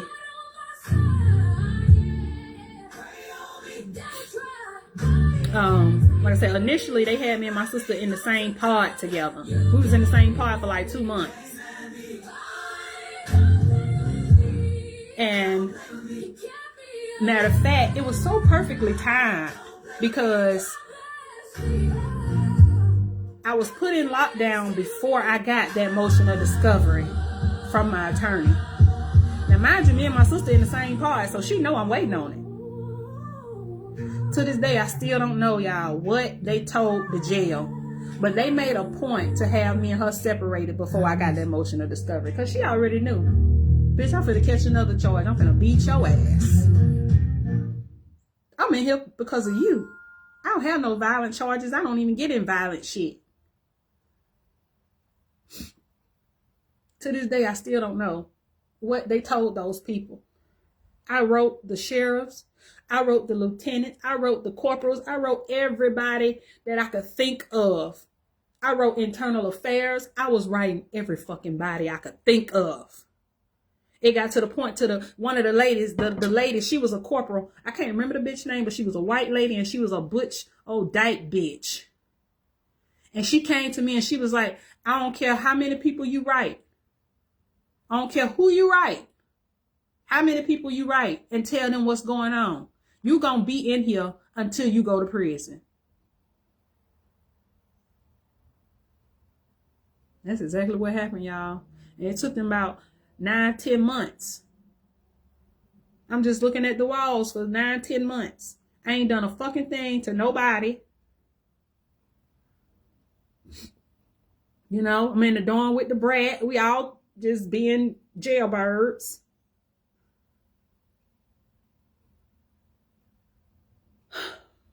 I'll never know what they said, but, you know, God has already told me it was them. Fast forward, while we in prison, when we got shipped to prison, we end up being in the same prison. How this keep happening?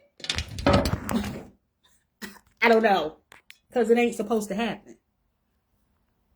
But now we done got sent to the same prison. We ain't in the same dorm, though. They didn't let that happen. But we are in the same prison. And I got sent to prison before she did. She ended up getting sent a few months after I did. And of course, word got back to me that she was there through other inmates. And ended up going to the rec yard or whatever they call it, out on the field when all the prisoners go out on the field. And that's when I seen them. You know, when I just think about it, I'm just not a hateful person. And then I also know that if your enemies are hungry, you're supposed to feed them.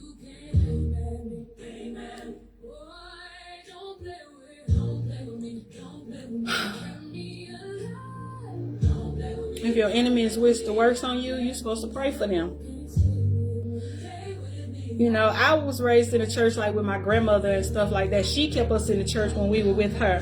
So a lot of the things I know that I was doing, I was naive, but it was also instilled in me that even when people hurt you, you still supposed to pour goodness all over them. Because it's pleasing in God's sight. Now, my sister didn't have the same support that I had. She didn't have, even though they was all in this together and making sure that they wanted to keep me in prison. Wasn't nobody putting no money on her books. Wasn't nobody putting no calls on her phone. Wasn't nobody sending her packages. So what would I do? Meet up with her. We'll schedule dates to meet. After we get commissary and everything, I take her food. I take her shit that she need for her hair. She got alopecia. She the most bald-headed girl on the field. I make sure she had stuff in her for her hair. Make sure she had food. She was when she first got locked up too. She was pregnant. She had her baby in custody. So I was still making sure she was okay. I realized all this stuff is the reason that God favors me. I realized all the stuff that I was doing, even though I was bringing a lot of hurt and pain my way, I was bringing a lot of favor my way with God.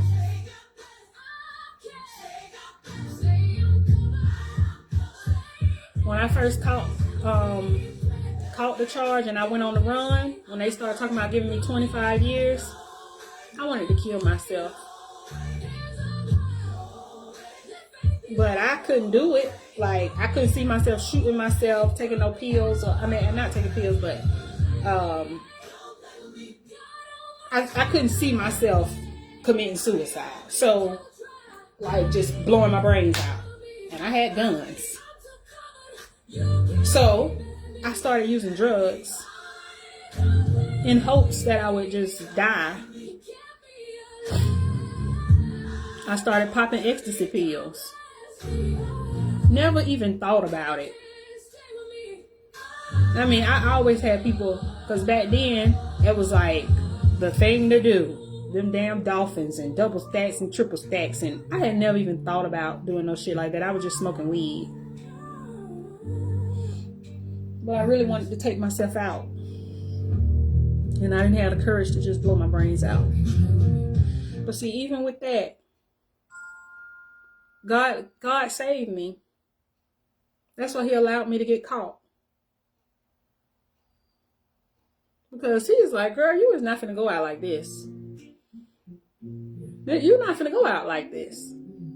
It's gonna feel like the end of the world. But this is a new beginning for you. When I first got locked up, I didn't even realize I had lost so much weight. Because I went from popping a half a pill to 3-4 pills a day. Sometimes double stacks, triple stacks in a day. When I got locked up, I probably was 100 pounds. And I'm 5'9". Well, 5'8". Yeah, I probably was about 100 pounds.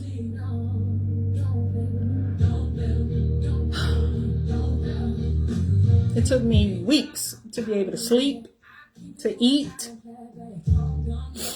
because all that shit was coming out my system. It was coming out my system so bad, it was coming out my pores. I had black spots all in my face. If y'all ever seen people that been on drugs, you know, because back then they try to make it seem like, oh, ecstasy is just a love drug. It just make you have sex. But, you know, I didn't know it was meth, heroin, cocaine. I mean, fucking every drug you could think of in that bullshit. God saved me. I ain't never touched a pill ever since then. And I realized he broke me down just to build me up even stronger. Actually strong, because I was just weak. I didn't realize the strength that I had inside of me.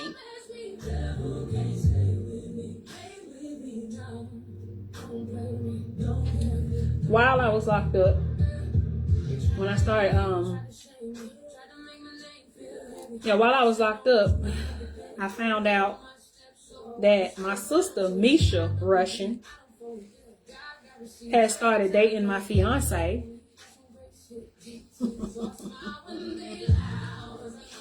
Now, mind y'all, I think I told you I was dating more than one person when I got locked up. That was the life I was living. And, but that fiance wasn't there for me. You started dating my sister when I got locked up. Thank God I had Luther, because he didn't go nowhere. Even if he was seeing other women, he did not leave me for 1 second. He was at every visitation. When they sent me down the road, it was like, where I was at, Lee Arundel. Shit, I forgot the name of the city, but it's a long way, about 2 or 3 hours from Atlanta. And he lived in Carrollton, Georgia, so add another hour. And Alto, Georgia, that's what it said.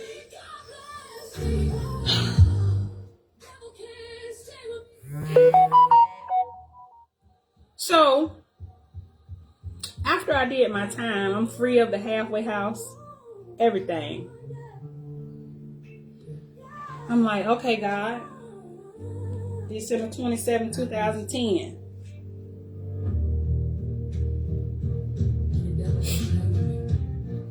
Okay, God, I hear you loud and clear. So I ended up paroling out to Luther's house.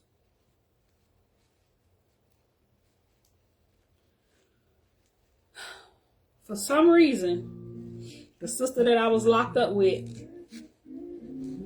I was still keeping in contact with her. I mean, honestly, she was just a, what you call it? A backup plan. And then I felt like, you owe me. I went to prison for you. And I made sure you were straight the whole time. Knowing that y'all had plans to put me in prison for 25 years. So when I came home, and mind you, it wasn't my first time getting arrested, so this is something that's still on my record. But it was her and her husband's first time being arrested, so they ended up getting first offenders. This shit ain't even on their record no more. And it's their bullshit, not mine. This shit's still on my record, which is why I'm an entrepreneur now. But see, you know, again, everything happened for a reason. Because I would say, had that not happened, I probably would have never seen my potential of being an entrepreneur.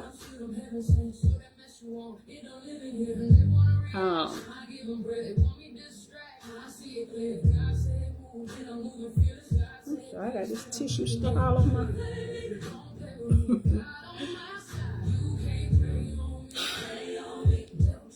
I don't even know how long I've been on here.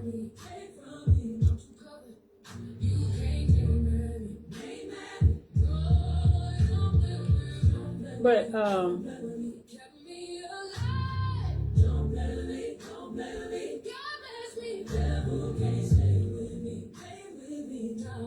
when I came home and I was done with probation, well, actually, I was on parole when I came home for all of but a week. They took me off parole and then put me on probation. Ended up doing like another 3 years on probation. And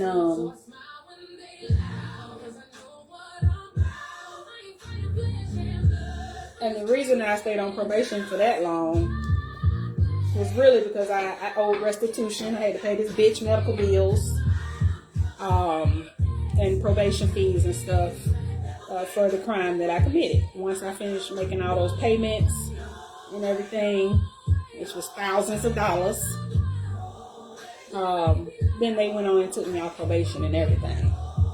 And it was hell getting to that point. Oh my God, when I tell you, it was hell getting to that point.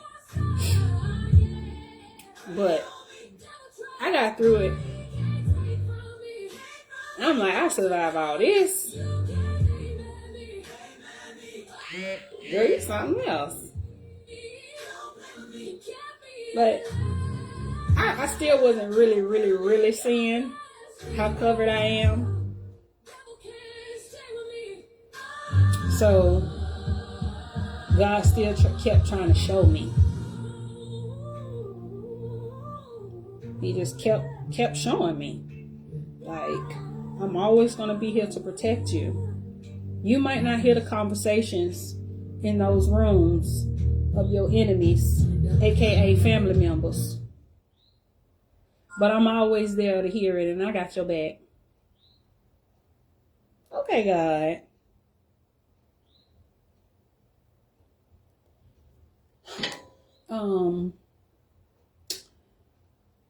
When I came home,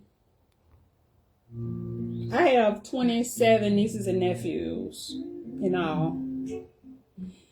So that's another reason why it was hard for me to cut everybody off, because I love my nieces and nephews. So if I had to cut them off, if I had to cut my family off, that means I have to cut them off too.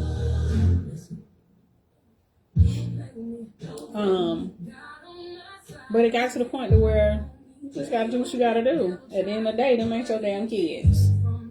And if they mama hate you, she gonna make sure they hate you too. Which is what ended up happening. Even my nieces and nephews have turned on me. And really they mad at me because I just disappeared. Well, sometimes you got to cut off the branch. What they say, you got to cut off the tree. You got to cut the tree to save the branch. Whatever you got to say. But at the end of the day, I have to do what's best for me. Y'all ain't my kids. If you want to break the generational curse, then you got to do what's best for you. But as long as you're attached to what I'm trying to run from, I'm running from you too.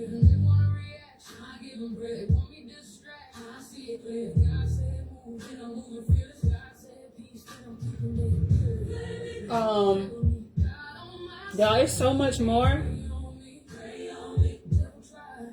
but I think I'm gonna end this right here,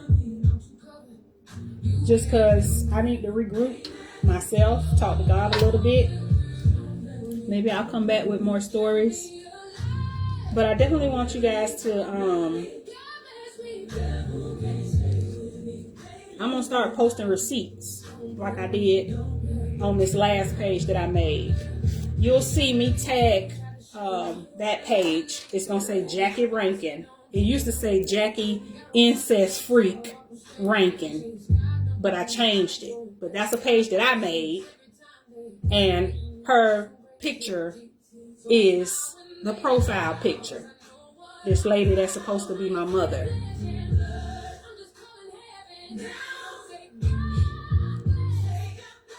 I'm going to say this, though, before I end. I'm going to say this before I end. Everybody that loved watching me suffer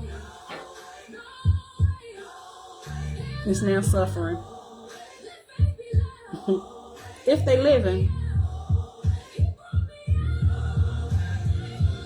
Everybody that I went to help that I went to for help, family members that I kept running to saying, hey, man, my mom and her brother, they having sex, man. Y'all ain't gonna believe this. And they all try to act like they didn't know what was going on, and they all knew about it and had their own incest stuff going on themselves. Either they suffering or they dead.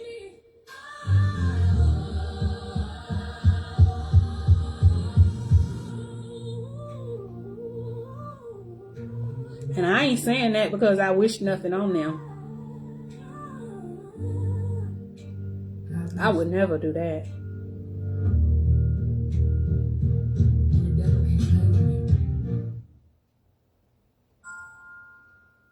But what I will say, God ain't stopped favoring me. God ain't stopped covering me, because some of y'all still had my name in y'all mouth. Some of y'all still have my name in y'all mouth to this day. But my life's so peaceful over here, and I hear y'all going through it, honey.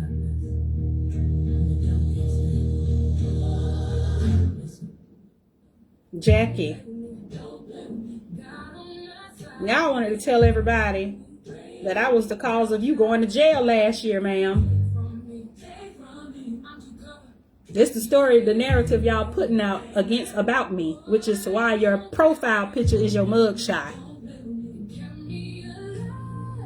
You wanted to tell everybody that I'm the one that I had you locked up. When it's public information, ma'am.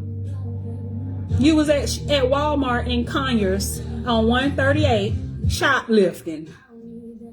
Yeah. Jackie Rankin. Living in almost $1 million house. Driving in a $100,000 car. And you at Walmart stealing cell phones, ma'am.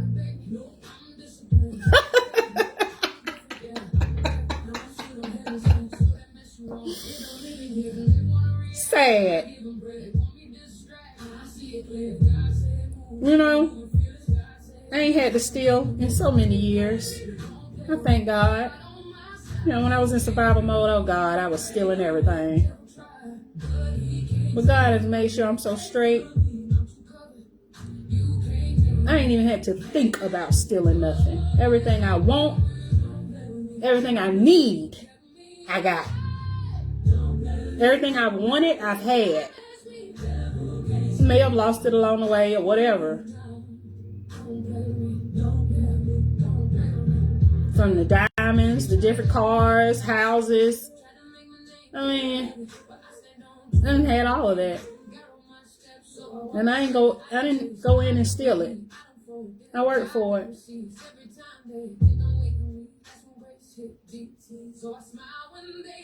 Misha. Oh, that little girl from Memphis you messing with. Is she the reason you got all them sores on your mouth, darling? You know they say everything from Memphis dirty.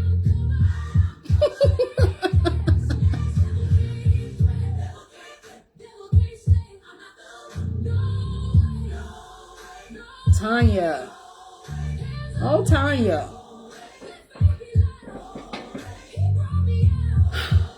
Tanya. She never could get over me beating her ass. She sent somebody to, what you call it? Do a home invasion on me. Back in 2015. And she think I don't know it was her. Just see, I don't have people at my house like that. I definitely don't have people at my house now. But back then, I didn't have people at my house like that. So if somebody came to my house that was uninvited, I can damn near pinpoint who sent them. You had somebody do a home invasion on my house, Tanya. And I'm sure the intention was not for me to make it out alive. But y'all wasn't expecting me to have all them deadbolts on my bedroom door. Yeah, I sleep with deadbolts on my bedroom door. That's what saved me. But may you rest in peace, Tanya. And Tanya's mother, Ann, that allowed her children to be sexualized, molested by her husband. Same husband raped me. He turned around and treated me like I was his mistress when I was 13, 14 years old. Couldn't even consent to this 400-pound man jumping on me, pouncing on me, humping on me. May you rest in peace also.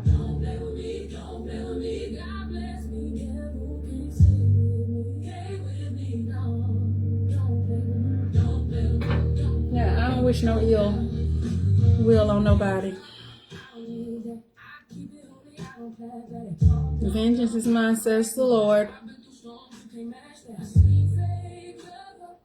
And he just, it ain't no, it's no surprise to me that I'm still here and a lot of y'all not. You couldn't survive half of the shit I went through. Is that why you mad? Is that why you hate me? Y'all the one made me this strong.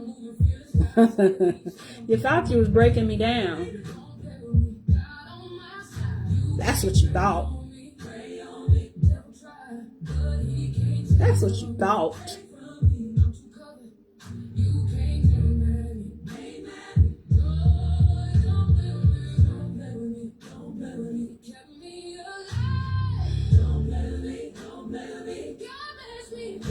Generational curses on this end have been broken. You'll never see my kids. Never. You won't even know their names.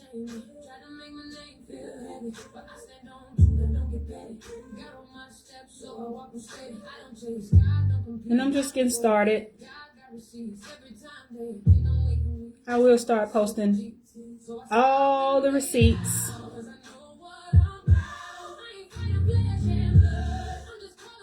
All over again.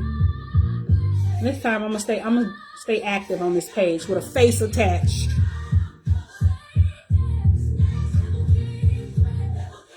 But I'm gonna start attaching y'all faces too.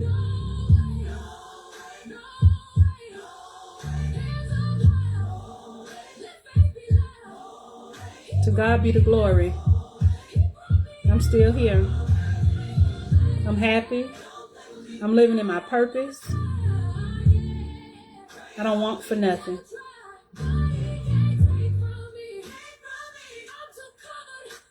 I don't even want love from people that don't deserve the phase of life that I'm at now. None of y'all helped me get to it.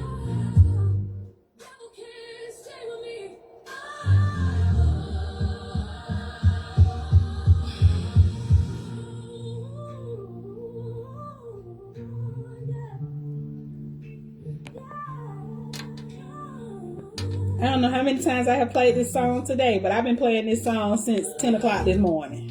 Back to back. The only song I've been playing.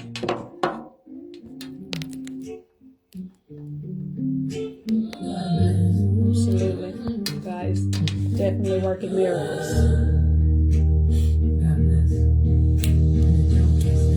Devil can't stay, baby. Don't play with me. God on my side, you can't pray on me. Ever try, he can't take from me.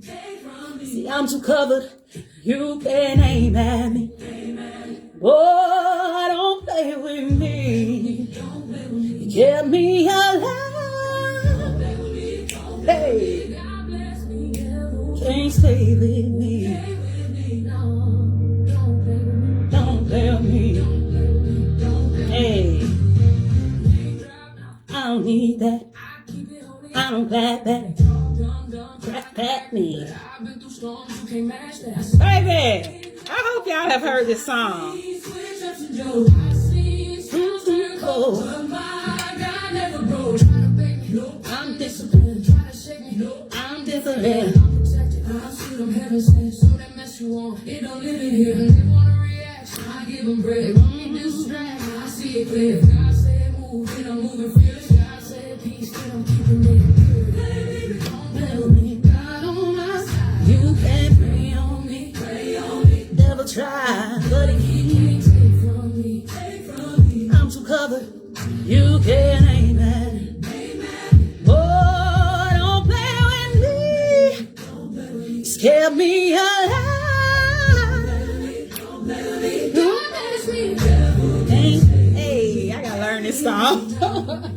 Don't play with me. Don't play with me. Don't play with me. Try to shame me. Try to make my name feel heavy. But I stand on truth and I get petty.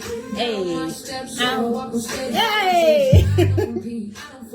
God got receipts. Every time they think I'm weak, that's when grace hit DT. So I smile when they laugh, 'cause I know what I'm about. I'm just down. Hey, yeah. Say I'm covered. Hey.